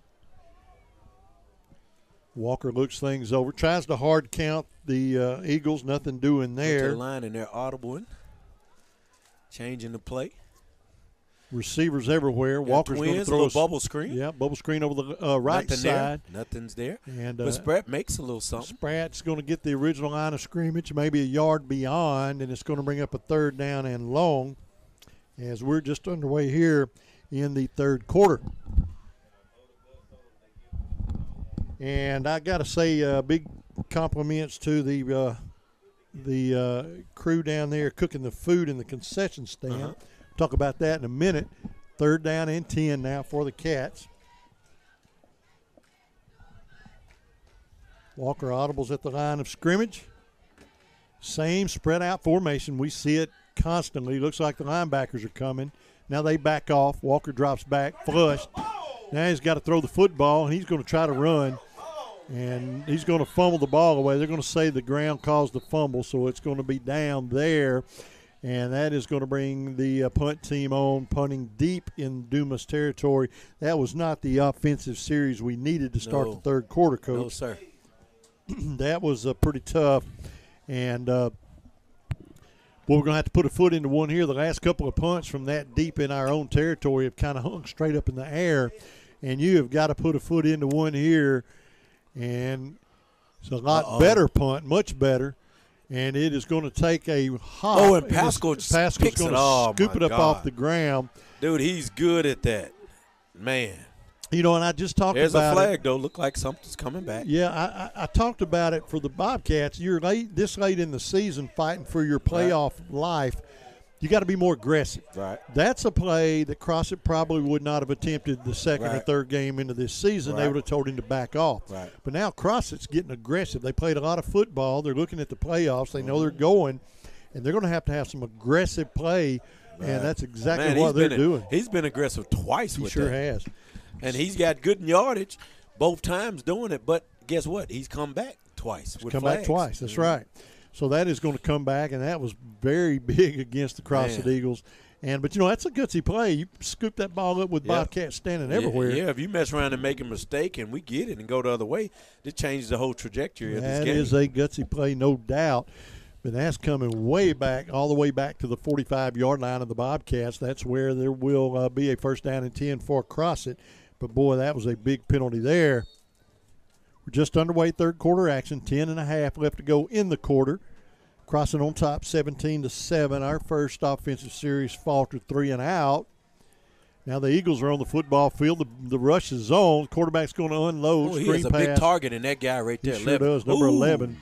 And he is going to be hauled down. And I think they're going to call a horse collar. That's why I said, "Ooh." There's going to be damage done there. I think, I don't want to say that happened, but that's the reaction that I had. I said, "Woo!" I thought that he horse collared him. Well, they're going to get the first down at the 30, but the officials are having a conference, and anytime there's a conference like that, they're trying to decide was it indeed a penalty or was it close, and we're going to see what they say. And indeed, it's going to be horse collar. I mean that, and that's the reaction that I got. Like, woo, So that's why I did that on the radio. Woo is an understatement for that penalty because that moves the ball inside the red zone to the 15-yard line. And the thing you have to say about this is that's 2 personal fouls in the last 2 possessions that's put them in great field position. Absolutely correct. And it's changed the difference in the game. Yeah, right it changes the tone of the game, no doubt. So now, first down and 10, great field position. After a big penalty had them backed up, now they've got wonderful field position and a fresh set of downs to boot. Quarterback is going to hand off to a setback. I'm glad he didn't keep it, man. He is going to be dropped for a loss. You're right, man. They kind of committed to the play, and fortunately – the Bobcat defense read the play correctly because if he had pulled that out, kept. Wasn't nothing but he had he's had an acreage in front of him, to say the least. So it's going to bring up a second down and 12, a loss of a couple on the play, back near the 20. Man, you got to look for receiver number 11. He's been the big playboy guy for them so far. Quarterback drops back. He wants to throw. Right. Oh, he's on the out route, man, but it's not much there. Yeah, not much doing. He's going to get the original line of scrimmage. Well, he got a pretty good spot. He gained about 3, so it's going to bring up a 3rd and 7 now. Yeah, you got to watch number 11 on this side. Who is that number 11? Because he's been made. Ellis Mays, 6'2", 185. Man, they've been hitting him on some slants, and he's been getting the first down. And 3rd and 7 from this point. They're a dual threat. They can throw one into the end zone with those tall receivers, and they have a kicker that can kick a field goal. Yeah, so you got to think that they're going to get some points right here. We need to create a turnover or something like that here with the field position they have. Watch number 11 on this slant right here. One man goes into motion. Quarterback drops back, wants to throw, flushed out of the pocket. He's going to run, and he is going to move the ball go down inside the 10 to the 9. But you're right. He made something out of nothing, and it's going to bring up a 4th down and 4. Decision time for the Eagles. Do they kick the field goal or do they go for it? Well, I called it wrong last time, so I'm just going to stand here and watch. But I would say field goal. 4th down and 4, that's a long ways.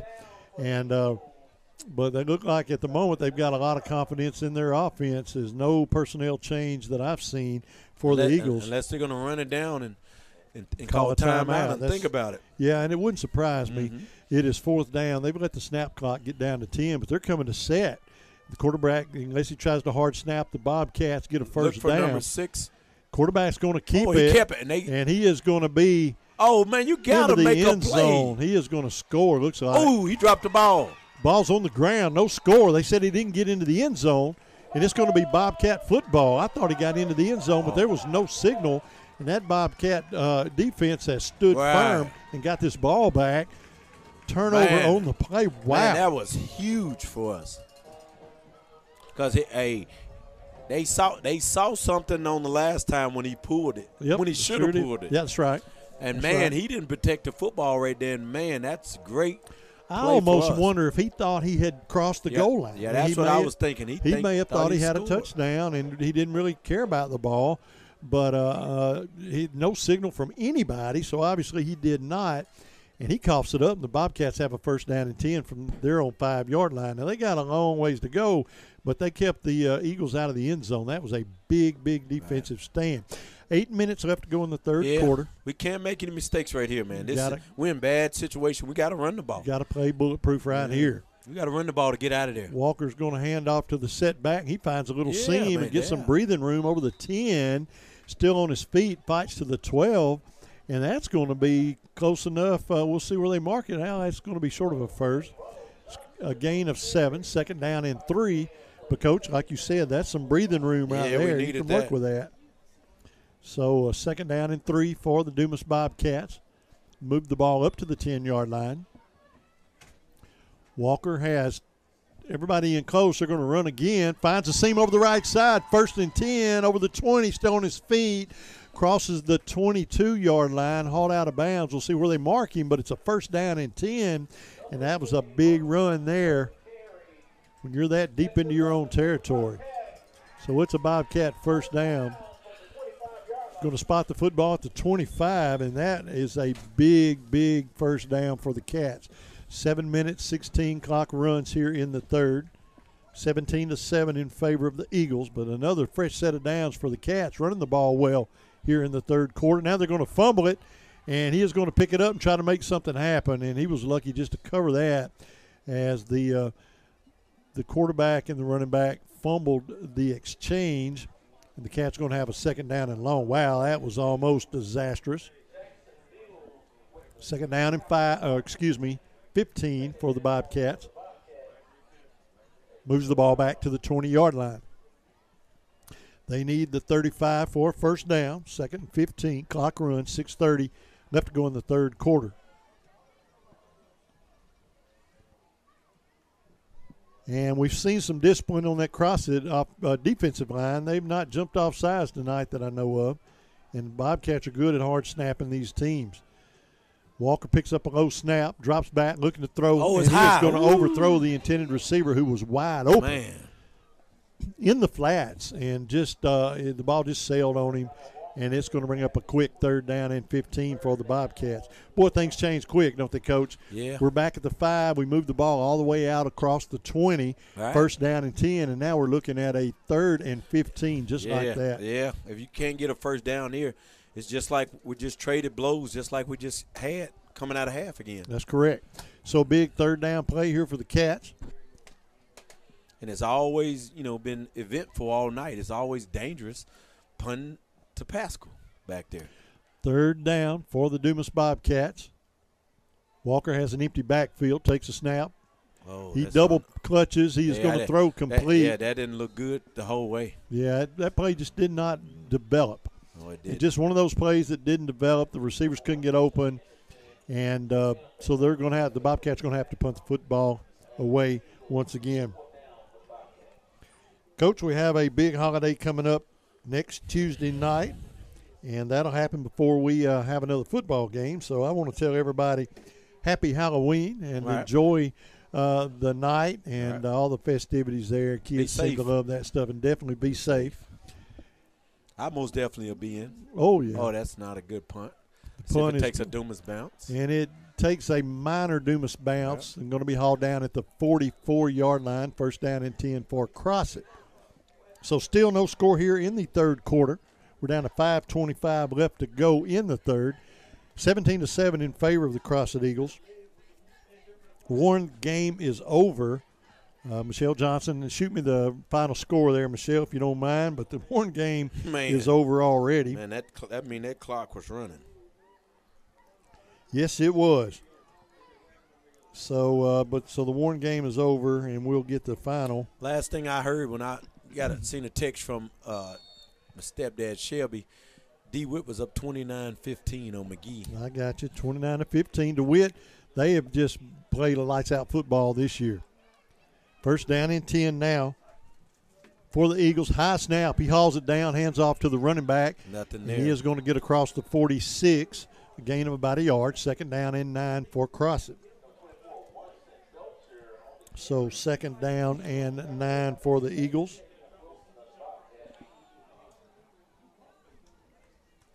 And my little grandson, I got a text, and he's watching Pops on the TV playing. Hey, that's good stuff there.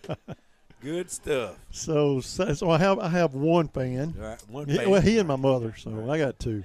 Got another score update. We got Monticello 35, Star City 7 with 4 minutes left in the fourth. That one is all but over, and that'll end Star City's season because that's their last game. Screen pass complete, but he's going to lose behind the line of scrimmage and back to the 44-yard line. Maybe. Wow. So, well, they're going to spot him up near the 45. That's what I thought, but it's going to bring up a 3rd down and 10. And you're right, that took care of their season, didn't it? Yeah, because that was Star City's last game, right? If I'm not mistaken. So they're done after tonight, and that's got to be, after having a great season last year. Oh yeah, a Dr. Jekyll and Mr. Hyde just switch. So 3rd down and 10 for the Eagles. Big opportunity for the corner route here. Pascal. Quarterback's been running it all night. He's not open this time. Quarterback has rolled 30 yards deep, and he's going to unload, and it is going to be incomplete. Yeah. And that looked like that play was broken from the word get-go as well. I've never seen that quarterback roll 20 yards deep, just immediately out of the pocket. And it's going to be 4th down and 10. So I would expect that the Crossett Eagles are going to punt the football away, seeing how the ball's that they're on 45. However, at the moment, the offense is still on the field. 4th down and 10 from the 45. I hope it's going to be a pooch punt. This would be very surprising. This could be our lexicon play of the game right here if the defense can make a big stand. Now the Crossett Eagles are going to call a timeout. Now if you're going to call a timeout and then punt the ball, I really don't get that thinking, but that's why I'm up here. Yeah, I don't understand that at all, why they would run to the line. I would have understood it a little bit better if it had been 4th and 5 and you go up there to try to hard count the team, get you a free 5. But it's 4th down and 10, and it just didn't work out. And now you're going to punt it, and you wasted a timeout. That's right. Man, I'm just not. But right here, understand that. That's why I'm up here. But now this is where the Bobcats they've dodged 2 big bullets in the 3rd quarter. So this is where the Bobcat offense really needs to saddle up and say, all right, we're going to put 7 on the board and let's get it done. Let's figure out a way to get this offense moving. We've proven that we can move the football against Crossett. So we've got to prove it to ourselves again that we can. So the punt team is on. We have 1 return man, and you got to get aggressive. If you can return this, you got to hook up and get some yardage. There you go. It's going to be fielded at the 20, looking for some running room over the right side. Finds a little seam up over the 30 to the 35, and he's hauled down there. But he made 15 yards out of nothing if he had let that ball go. So I like the aggressiveness. That's the way that we needed to do that, I feel. And that gives us pretty decent field position. Yeah. So 1st down and 10 for the Dumas Bobcats. Another score update. DeWitt 36, McGee 31 with 5 minutes left in the 3rd quarter. So that game changed around quickly. Absolutely. So they're down there. That's a tough ball game. Those are 2 hard-nosed football teams that like to run the ball directly at you. So it is 1st down and 10 for the Bobcats. Good field position, 35-yard line of Dumas. 3:35 left to go here in the 3rd quarter, 17-7. Walker takes the snap, hands off to the running back, looking for running room. And, I thought he was going to break one. He gets the line of scrimmage, gains a yard. Hard-earned run in there. 2nd down, they're going to say 2. 2nd down and 8 for the Dumas Bobcats. 2nd down and 8 for Dumas. The clock runs here. Now the Bobcats, as far as, and it doesn't count for anything. I'll tell you in just a second. Let's get this play underway. As Walker looks to the sideline, he has 1 wide out and a couple of slot men on the left side of the field and 1 wide out on the right side. The left side is the strong side. They work off the far hash mark. Walker is going to throw a screen pass, and it is going to be complete to number 1. He's going to get the 40. Not much there. And all out of bounds there. Gain of about 2, maybe 3 more, and it's going to bring up a 3rd down. Yeah, this is a big 3rd down 5. coming up because, you got to get this. But what if you don't? I don't know if it's decision time because, man, you don't want to give them that field position. This is a big third down. 3rd down and 4 right here. What I was going to say was they're quick to the ball. They're quick to the ball, so let's see what Dumas is going to do real quick as Walker brings them to the line quick, empties his backfield. They're going to look back over here. Yeah. Yep. Just to get them up there so quick. He's emptied his backfield. This is a huge 3rd down, man. This still is a good ball game, guys. It's a good ball game. We're still in striking distance. Walker fumbles, or he bobbles, and the pressure is on. So it's going to fall incomplete, 4th down now and 4. But what I was going to say, the Bobcats, as far as battles of the quarters, which they don't mean anything, but the Bobcats won the first quarter. We held them scoreless, and we put 7 on the scoreboard. Right. Obviously, Crossett has won the second quarter, and they put 17 unanswered on the scoreboard. Now in the third quarter, we got a pretty good battle, but the Bobcats stand a chance of at least having a draw here in the third quarter. So it's going to come down. The fourth quarter is going to be the make or break for the Bobcats. Oh, man. That's the punch you needed. Get down there. That's the punch you needed, and it came at an opportune time, and it's still rolling, and it's going to be down at the 17-yard line, 1st down and 10.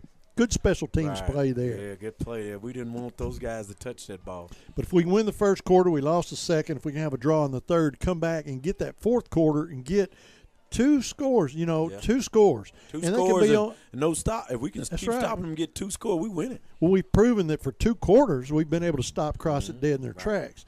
And so, in 2.5 minutes, we'll officially be able to say that. We'll see what they're going to do here with this offensive And they've series. been, like I said, as you alluded to earlier in your pregame show, man, they were an offense that was putting up numbers. They were putting up 30 and 40 every game. And our defense has been pretty stellar. Held them to 17 thus far. 1st down and 10 now for the Crossett Eagles. Quarterback tonight, Max Brooks. He wears number 1. And he is a running little dude. He's going to hand off to his running back. He's going to move the ball up to the 17-yard line. Not much doing. Line of scrimmage, that's about it. And I have to say, their running game has been non-existent, like ours. We have shut the running game down this has been thus far. This has been a battle of spread offenses without the running game tonight. So it's 2nd down and 10. No gain on the play. Ball's at the 17-yard line.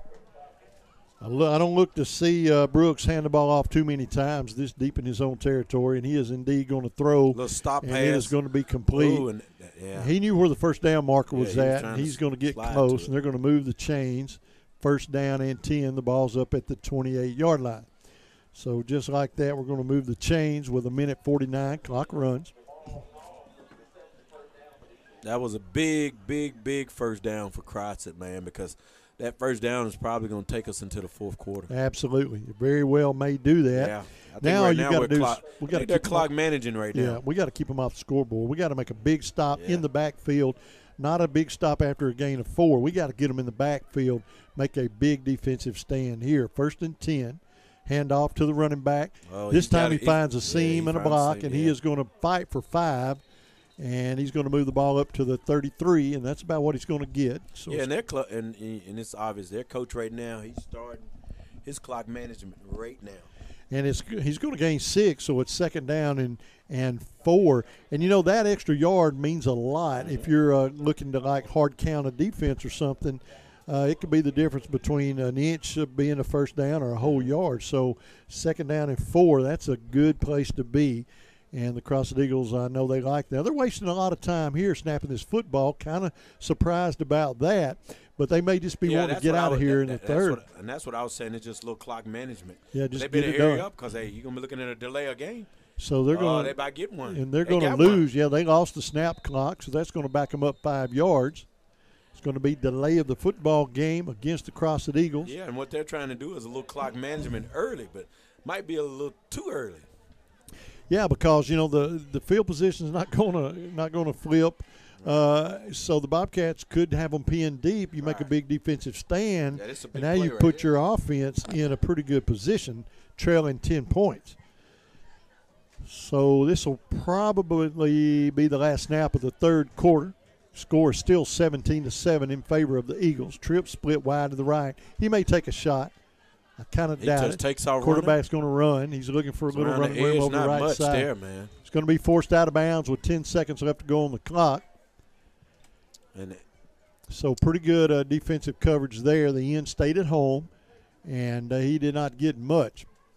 So it is going to bring up third down, and looks like about 7 for the Crossett Eagles. So third down and 7. That's a long 7. That's 8 yards. So third down and 8 for Crossett.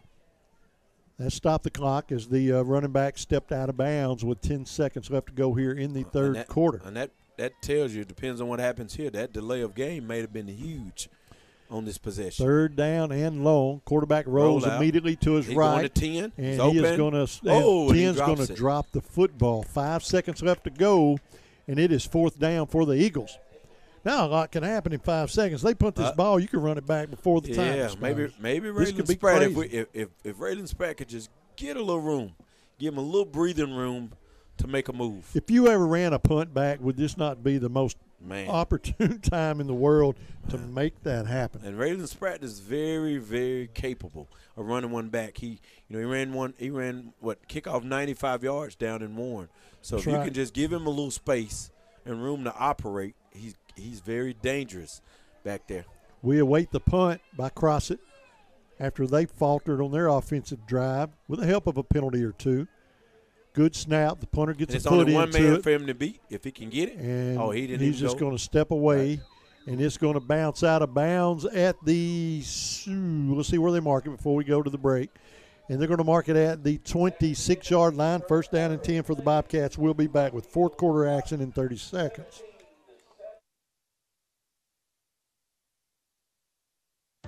It's that time of year again, and everywhere you go, people are rooting for their favorite teams. At Arkansas Farm Bureau Insurance, we want to be your favorite team. That's why we created Fave Rates, great new rates with the same great service. Call your local Farm Bureau Insurance agent today or get a free quote online at faverates.com. Arkansas Farm Bureau Insurance. Go with the home team. Call Farm Bureau Agent Grant Shellman or DeShave County Agency Manager Bubba Hudson today at 870-382-4004. Oh, Bubba Hudson, pretty good guy there. Go by and visit them for your insurance needs. Those are fine folks. Thank you for tuning in. And thank you, sponsors. And, Bubba, thank you for your business as well. You got a score update there, Coach? Yeah, we got a score update down in DeWitt. Battle to 8-4A. Playoff implications on the line. DeWitt has 43. McGee has 31 in the third quarter with 1 minute left. First down and 10 now for the Cats. Ball's at the 26-yard line of Dumas. Quarterback's going to take the snap. They were a little bit confused as to what was supposed to happen, and there's going to be a 5-yard penalty.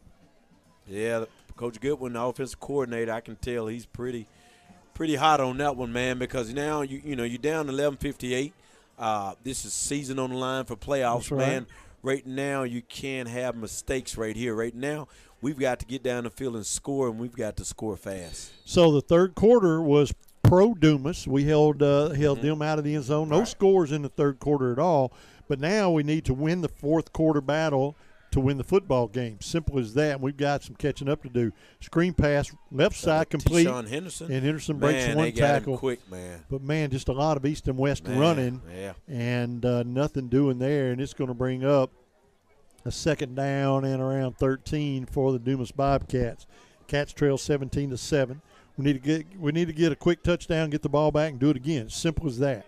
The defense has shown that they can play with Crossett. Now we've got to get our offense in gear here. Walker splits trips to the right, one wide out to the left side. They're playing on the far hash mark. One setback, and we have 11:22 left to play. Cats trailing 17-7.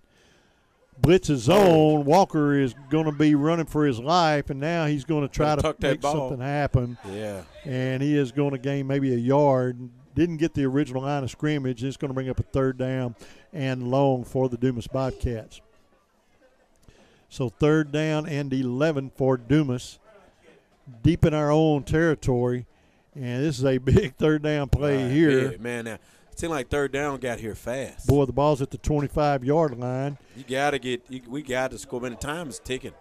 Third down and 11 for the Cats.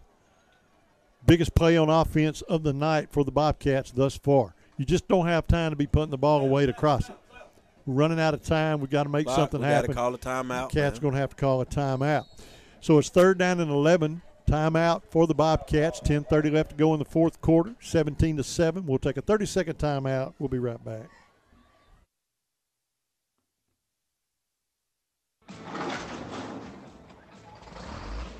Greenway proudly supports the DIYer in you. Whether you're a mover, a shaker, a groundbreaker, a risk taker, a challenge embracer, or a landscape visionary, whatever the task, we've got a John Deere tractor that can help move your project forward. You've got work to do, so let's get started. Reserve yours today in store or at gogreenway.com. Welcome back after the Dumas Bobcat timeout. A little confusion on the field there on 3rd and long, and this is a huge 3rd down play for the Dumas Bobcats, as we have got to capitalize here, make something happen, keep this drive alive. We're running out of time, and we trail by 10. Trips to the right. Walker, empty backfield. Now we've got movement on the front line, and this offense is – they're struggling here on this whole series. Yeah. And we dodged a flag bug all first half. We did, but I don't know what's happening here. But, boy, we're going the wrong direction now, and it's going to be 3rd down and a mile for the Cats. Moves the ball back to the 20, and we've got to get over the 35 to the 36-yard line. Yeah, so. you got to be careful here, man. You don't – just careful with your throws because, man, this could be – right here, 3rd and long. Be careful. Walker's flushed. Walker doesn't do good under pressure. The ball's loose. I thought it came loose a little bit. That was a bad possession. One thing he's going to have to learn to do is throw the ball away up into the stands, throw it over here to us, throw it to his mom, something.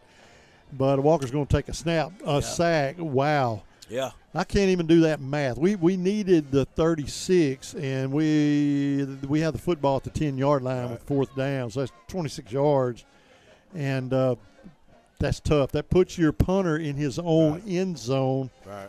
And this could give them good field position in the rush zone. But he gets one away. He gets one away.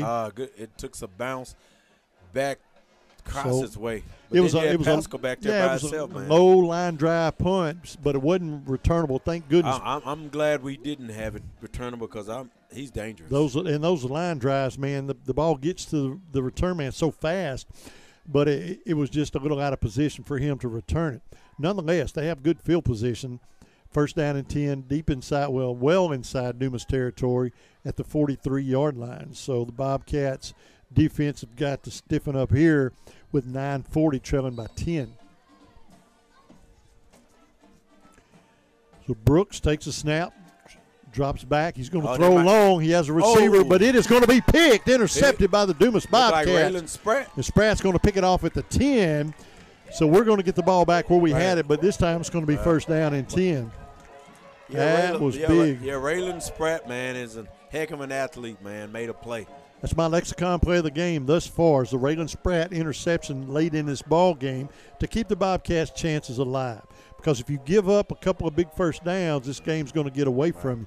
But he's going to help us keep it alive here with that big interception. And so far, that is my lexicon play of the game is the Raylan Spratt pickoff. Right. And that was a big interception, and that could put some life into this Dumas Bobcat offense. We're about to find out. Fresh set of downs, 1st down and 10 from the 10. Walker's going to hand the football away, looking for running room over the left side. Nothing doing there. Gets the line of scrimmage. That's it. 2nd down and 10 for the Cats. Clock runs.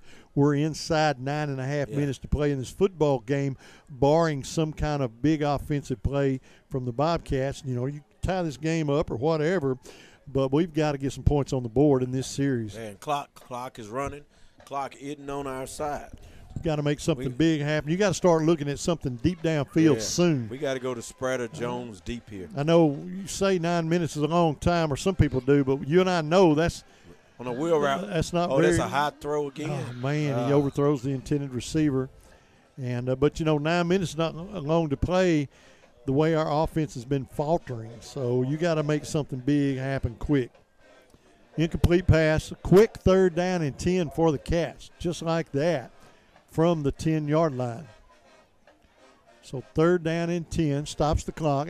Just under 9 minutes to play here in the 4th quarter at Dumas. Playoff hopes are basically living on this offensive drive.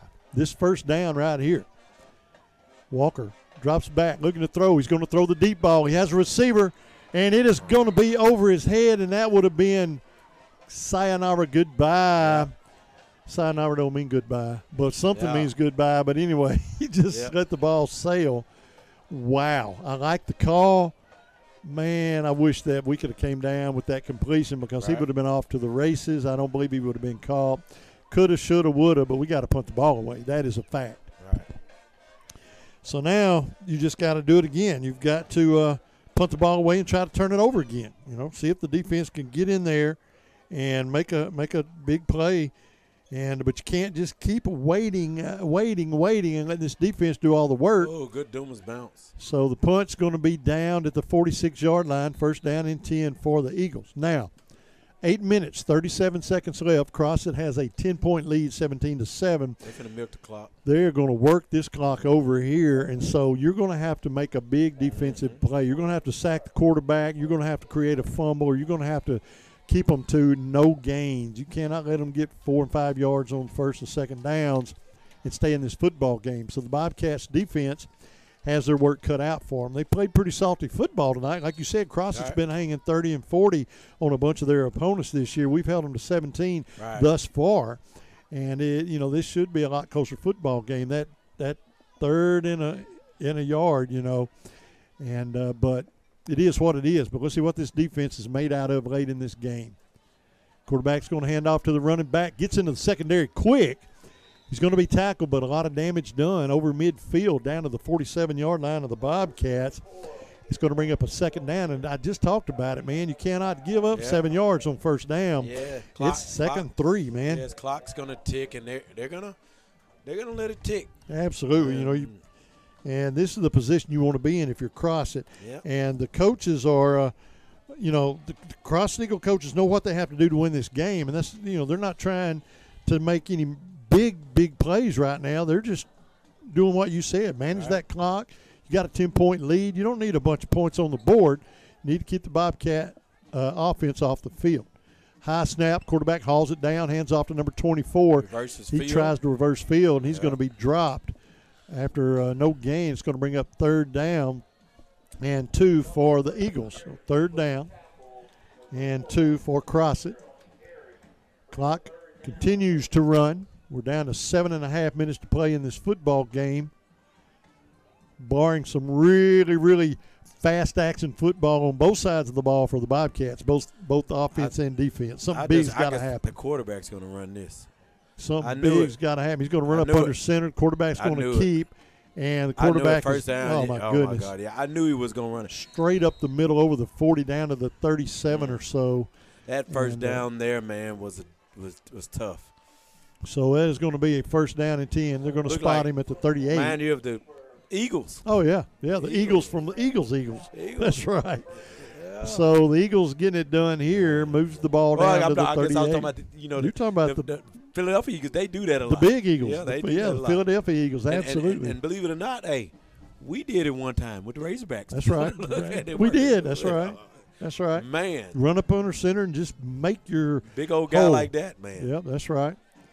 Crossett, first set of downs. The Little Eagles, we'll call them that. They're going to hand off over left tackle. He's going to move the ball inside the 37, maybe the 36. A gain of about a yard, 2nd down and 9 for Crossett. Yeah, Crossett's eating his clock up right now. Another 1st down. If you got to hold them right here, but if they get another 1st down, now you're getting in about 3-minute range, man. They're milking it. Be sure next week to tune in on Thursday night. Same time, we're going to be back at Tidwell Field. But it's Thursday night, not Friday night. Please spread the word. Thursday night we will play host to the DeWitt Dragons and see what they bring to Tidwell Field. 2nd down and 9 now for the Eagles. We're down to 6 minutes to play as the quarterback is going to hand off to the running back. Hit at the line of scrimmage and held up there, so it's going to bring up 3rd down and long. And the Bobcat defense is still hanging tough. Right. And got to hope now they cough the ball up. You can maybe a scoop and score.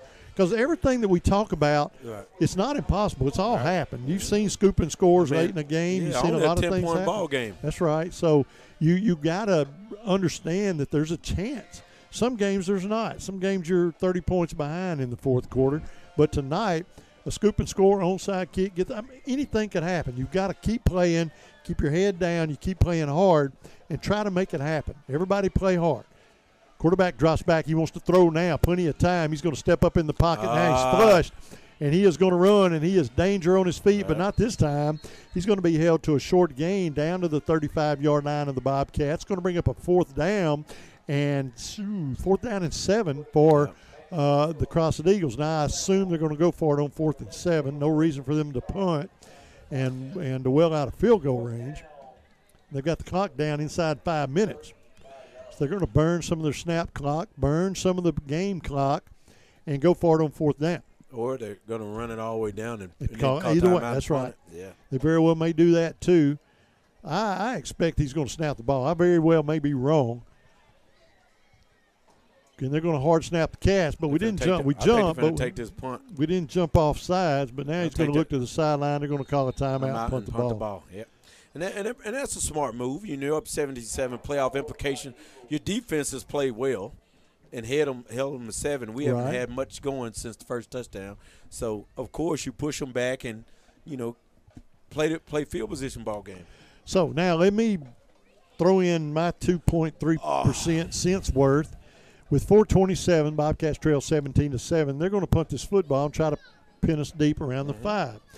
But Walker to Spratt, if he gets the right step on a defender, it could go 90 yards in one play. Yeah, so, Spratt's dangerous. So, you got to be looking at the big play now and to make it happen quick. So, I like that combination, and I expect to see that attempt. Depending upon where this ball is punted to, they're going to try to pin us deep, I'm sure. Or they're going to keep the offense on the field, Coach. Surely not. After wasting a timeout, that wouldn't make any sense at all. If they do, boy, this is 2 decisions. They are going to go for it on 4th down and wasted a timeout doing it. Don't understand. And stop the clock. Quarterback drops back looking to throw, and now he's going to be flushed out of the pocket, and he is going to get the first down on second effort. We'll see where he gets the ball to. Yeah, he may be short. Wear your jacket. It's either a first down, and that's going to be tough for the Cats, or it's going to be first down for Dumas, and we're in this football game. So we'll see where they mark this ball, and we're awaiting the spot, and they're going to say first down, Dumas Bobcats. He did not get it, so the Bobcats have a first down and 10. Now, we can paint a picture up for the listeners right now. The Bobcats have a first down and 10. They trail 17-7. They have 4 minutes, 18 seconds left to play, and they have the football at the 29-yard line of Dumas. Right. Now, a couple of big plays. You put one in the end zone. Onside. You just crawled right back into this doggone football game. We've got to take a shot at Spratt, man. So He's I electric. look for Walker to Spratt. That's going to be your best hope in this game this late. So Walker looks to the sideline to see if they're going to change the play. They have two receivers to the right. Slot man and one wide out on the left side of the football field as well. Looks like man-on-man coverage. You want that with Spratt. They're going to throw a screen pass, looking for a block. No blockers out there. They're not there. Oh, man, he's pulling him. You got to have a blocker. They're going to gain a couple, but they're going to get the ball out of bounds, stop the clock. That's big for Dumas. Going to move the ball up to the 34-yard line. That's a gain of 3, second down and 7. But, boy, if you're going to throw that kind of screen pass, you've got to have a blocker. So it's 2nd and 7, 4 minutes, 11 seconds. Clock stops as the play was forced out of bounds. Man, just send him deep One and throw man, it. yep. And Spratt's going to go into motion. Send him deep and just throw it. Walker waits for him to drop in the slot on the left side. Now he takes a snap, and he wants to throw short. This is where you got to unload. God. Excuse me. And I thought maybe that was a lateral. Yeah.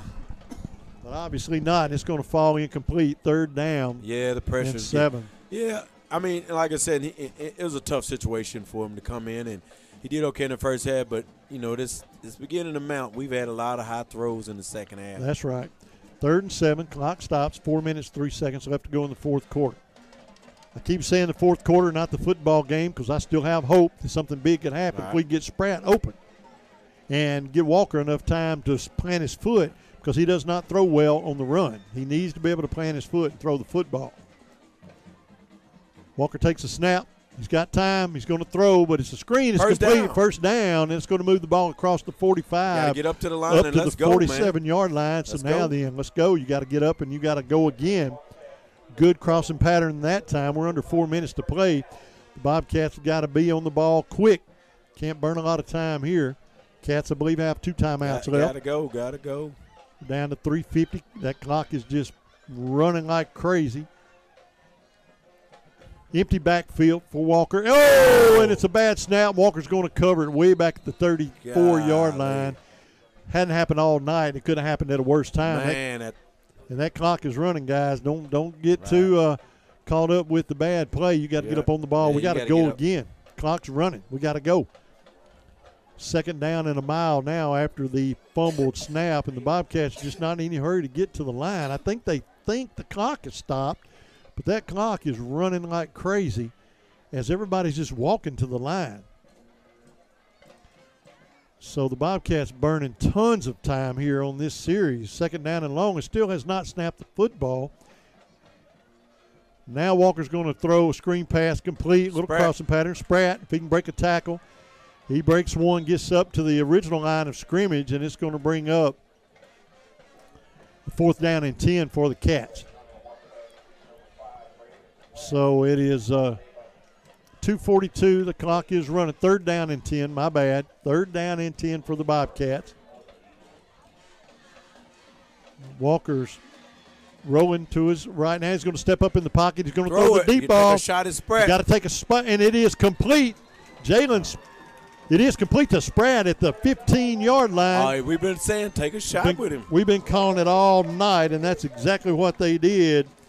And Raylan Spratt in on the reception at the 15-yard line. 1st down and 10, 2:25 left to go in the 4th quarter. Now, you got to have an end zone strike quick. Couple of plays, you got to be in the end zone. You got to save some time. Bad snap. Quarterback pulls it down. He's rolling to his right, looking to throw. He's going to throw complete, and he's going to be forced out of bounds at the 1-yard line. That will stop the clock with 2 minutes, 11 seconds left to go. They're going to mark him at the 2. Going to mark him at the 2. 1st down and goal from that spot. 1st down and goal from the 2-yard line.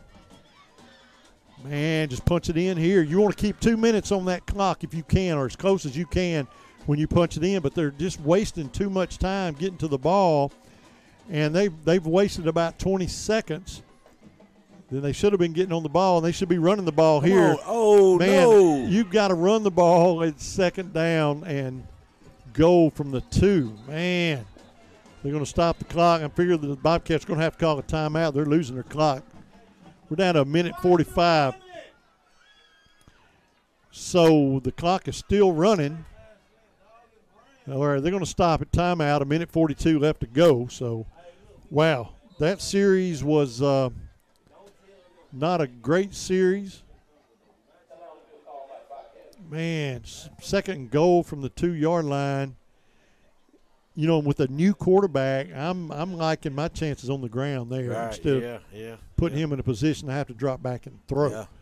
I mean, you might want to thought about putting Spratt at running back. Yeah, you know, just hand it to him. That's right. He get it. Direct snap, get your 2 yards, get your points. Get big, one of them big backs back there. So, yeah. Look at that sack just hurt, man. That's where we need, that's the 2nd time tonight we have been inside the 3-yard line, and we didn't score the first time at all. We'll see what happens here. But we need a touchdown with 1:42 left to go. Now the ball is back at the 7-yard line, 2nd and goal. It's not an impossible task, but it's not as easy as 1st and goal from the 2. So I don't know what the holdup is now, setting the officials. They must be working on somebody's equipment or something. So now we're just about ready to get underway. And it is 2nd down and goal from the 7-yard line for the Bobcats. A lot of pressure on this new quarterback. So the quarterback changes the play. They audible at the line of scrimmage.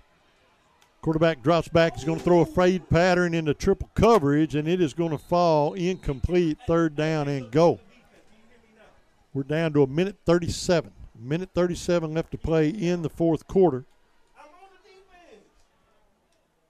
And it is 3rd down and goal. Clock stops with the incomplete pass.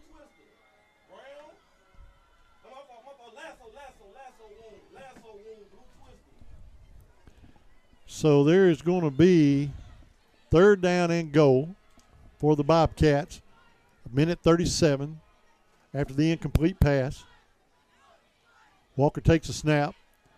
He's going to throw a crossing pattern complete into the end zone. Touchdown, Dumas Bobcats. So the Cats are into the end zone with a minute 30 left to go, and they've tightened this football game up. Man.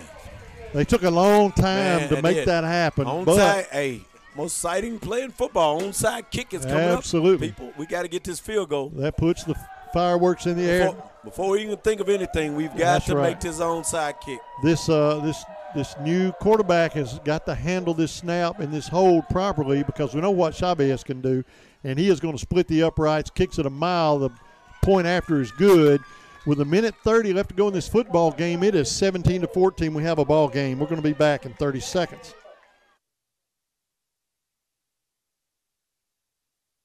Craving pizza? Big Benjo Pizza in Dumas has just what you're looking for. Open 7 days a week for dine-in, takeout, and drive-through. Big Benjo Pizza also has a low-carb keto cauliflower crust in addition to your classic homemade pizza. They also have barbecue, supreme, taco, and chicken bacon ranch specialty pizzas, along with hot wings, spaghetti, and salad. Hometown service and a Dumas staple. Big Benjo Pizza. Call 382-2880 to place your order. Big Benjo Pizza, 720 Highway 65 in Dumas. Big Benjo Pizza, you can't beat that. I'm telling you right now, what we can do now, like you said, the most exciting play in football is the onside kick. We have a minute 30. We trail 3 points, 17-14. Now you just got to kick this onside kick perfectly, cover this ball, and you get yourself down there in scoring position. That's exactly what you have to do to win this football game. That would be a huge, huge, huge play if we can cover this onside kick. We await the kick, and now there's going to be a little confusion, and I think the Crossett Eagles are going to have to burn a timeout because they had the wrong personnel in the football game to cover this onside kick. So now the Eagles aren't panicking, but the Eagles are not as happy as they were 5 minutes ago, because now they lead 17-14, and it all rests right here on this onside kick attempt. And if the Bobcats can cover this, we definitely are going to have a game that's going to go down to the wire. And we called that Walker to Spratt play, and that was a big play there. And we punched that one in. The point after was good, and that brings us to the score we have now, 17-14.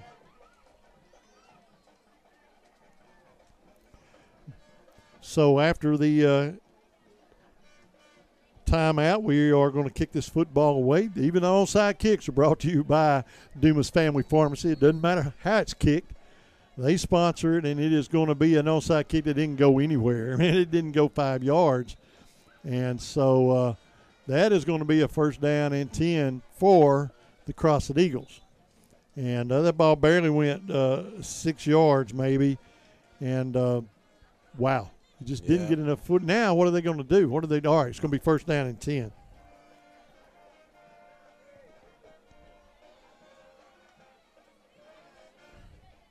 So it's going to be 1st down and 10 for Crossett.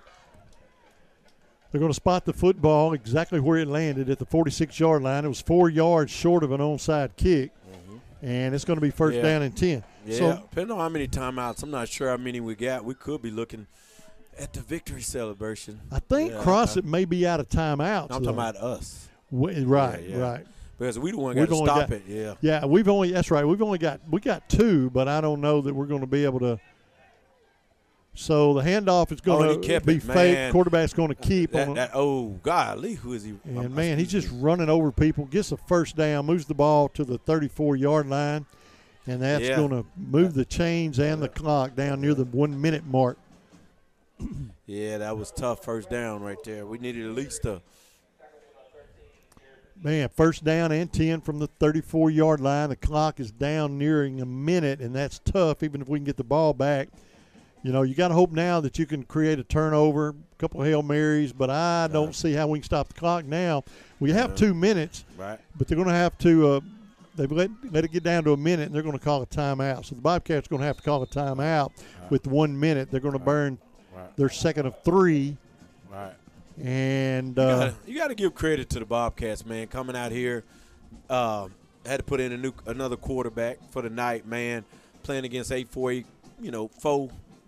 Come in with a well-coached team by Coach Newton. 5-3, man. The Bobcats have fought. 17-14 game. We were a play away from. From just from being in the lead in this game, man.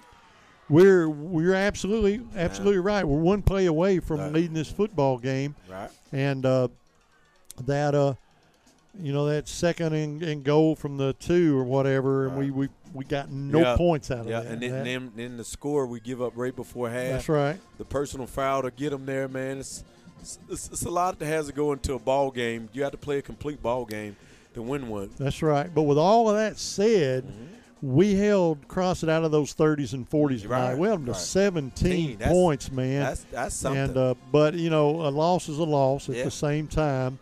And this game's not over yet, but the Eagles are in victory formation. They have a first down and 10. We can only stop the clock one more time, and you're going to have to do it as soon as he snaps the football. And it's all kind of academic, unless he was to fumble. But he's not going to, and he's going to put a knee on the ground. The Cats going to call their final timeout of the game with 56 seconds left to go.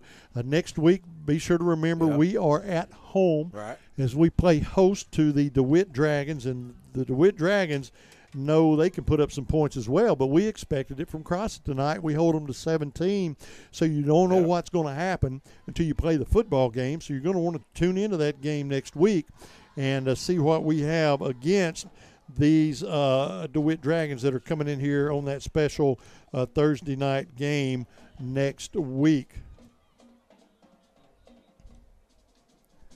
So after the Dumas timeout, 56 seconds left to go, and now the quarterback only has to snap the football a couple of times, and that'll be that for this football game, but we'll wait till it's over before we call it. Score at the moment, 17-14. And the quarterback brings his team out, and he is in the victory formation. And they're kind of slow. The officials are slow to wind the clock or get the team. They won't wind the clock till the ball snapped on the timeout. But so 56 seconds. Quarterback takes a snap, takes a knee, backs up, and lets the clock run. And it's going to be inside the – he's going to have to snap it one more time, Coach. Yeah. He's going to have to snap the football one more time. And how about that, man? He snaps it one more time, and it's 4th down, and we just needed – one down, one play here, 2 yards here. I like the shot that we took at Spratt, man. Spratt's tough, man. So my lexicon play of the game is still that interception in the third quarter by Spratt. That was a big play for Dumas. And he's going to take a knee, and that is going to bring us to the end of this football game. Folks, this one is in the books. And the final score here at Tidwell Field, the Crossett Eagles 17 and your Dumas Bobcats 14. Played hard, fought hard. We were so close about 3 times to actually winning this football game, and that makes it pretty heartbreaking. But it is Crossett Eagles tonight. Good job for to the Eagles. They played good football, and they have some great fans as well. And I know the fans are proud of their Eagles, and we're proud of our Bobcats. We're proud we had a good, clean game. I don't think anybody got hurt or anything like that.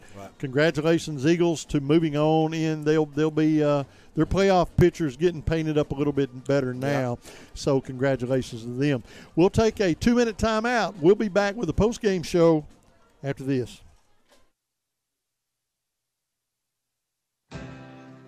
Stumped on a home project? Stop by Barry's True Value in Dumas for expert advice on any remodeling project. Barry's is stocked with the right products and tools from brands like DeWalt and Stihl to get the job done. While you're in Barry's, check out the outdoor selection. Barry's True Value carries top brands like Under Armour and Lacrosse footwear to help you have a successful hunt. For all your home projects and outdoor needs, trust Barry's True Value in Dumas. Barry's, behind every project is a true value. Bob's Tire Service Station in Dumas is celebrating over 50 years of full service at the same location for their customers the old-fashioned way, and they're ready to service all your tire needs. Bob's Tire Service Station carries a variety of tires, including all major brands from the smallest of lawnmower tires to the largest of tractor and combine tires, and has 2 service trucks to help you out of your next jam. Call Bob's Tire Service Station at 870-382-BOBS or at 870-382-4868. Bob's Tire and Full Service Station at 205 South Main Street in Dumas. Do you have bugs, signs of termites at your home or business? Bed bugs hiding in your mattress or furniture? Then stop right now and call Southeast Pest Control in Dumas. They cover all of Southeast Arkansas and can take care of your home and commercial needs. They also offer a specialty service for fire ant control. No job is too big or too small for Southeast Pest Control to handle. Plus, they offer yearly service agreements with monthly and quarterly service calls. To prevent bugs or when you've got bugs, call family-owned and operated Southeast Pest Control of Dumas at 877-259-2849 for immediate service. Dumas Seed Cleaners is your hunting destination. Find all you need at Dumas Seed Cleaners, like food plot materials, rice bran, wildlife corn, and wheat seed. New deer feeders, trail cameras, and accessories are also available. Before you hit the woods this season, stop by Dumas Seed Cleaners, 115 East Choctaw in Dumas. Call 870-382-5243 and follow them at Dumas Seed Cleaners Inc. on Facebook. Dumas Seed Cleaners, serving Southeast Arkansas for over 45 years and a proud family-owned business in the heart of Dumas.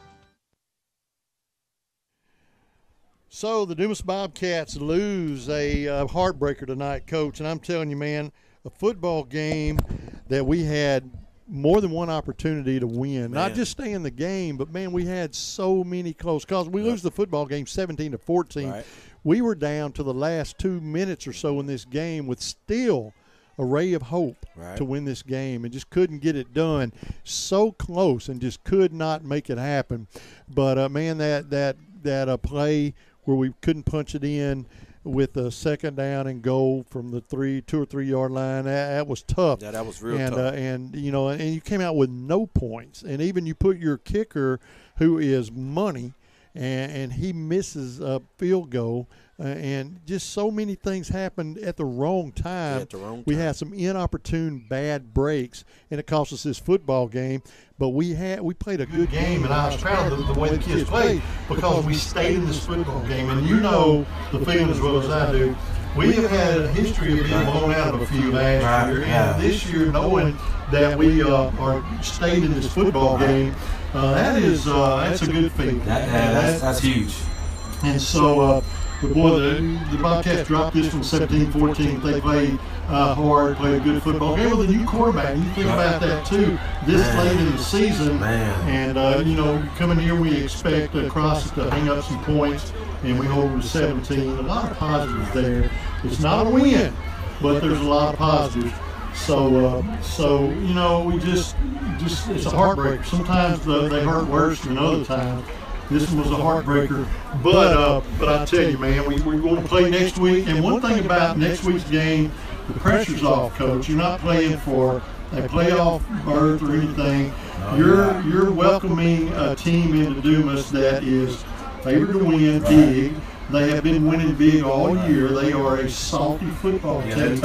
And so just beat McGee 49. That's right. So next week, all you're doing is playing at home, your final game, senior night, and you're playing to say, look, you bring your big team to Dumas, but we're going to give you all you can handle. We're going to do everything we can to win that football game and see what happens. Put the cards on the table, play your best game, and see how it pans out. And that's exactly what we're going to have to do next week. And but I'm looking forward to that game. Remember, it's a special Thursday night edition, so be sure to tune in Thursday night as it will be senior night as well. Senior night 2023 here at Tidwell Field on campus of Dumas High School. So you're going to want to tune into that.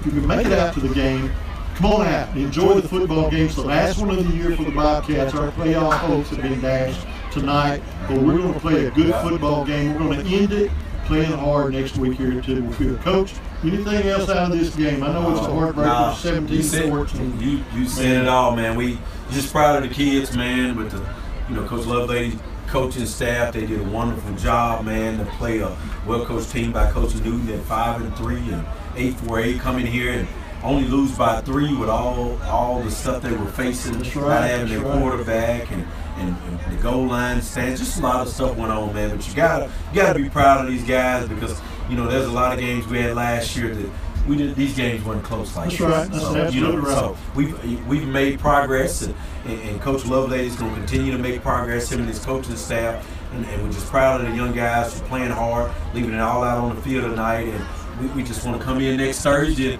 and play this last one for the seniors and go out the right way. That's absolutely correct.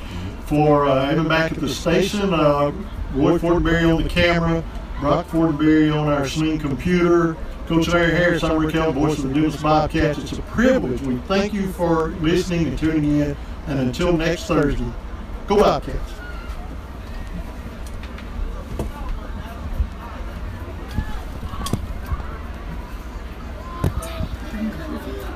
Yeah, we went work out there. Yeah, man, we win with Joseph Jones. That's me and Coach was talking about it today. I was like,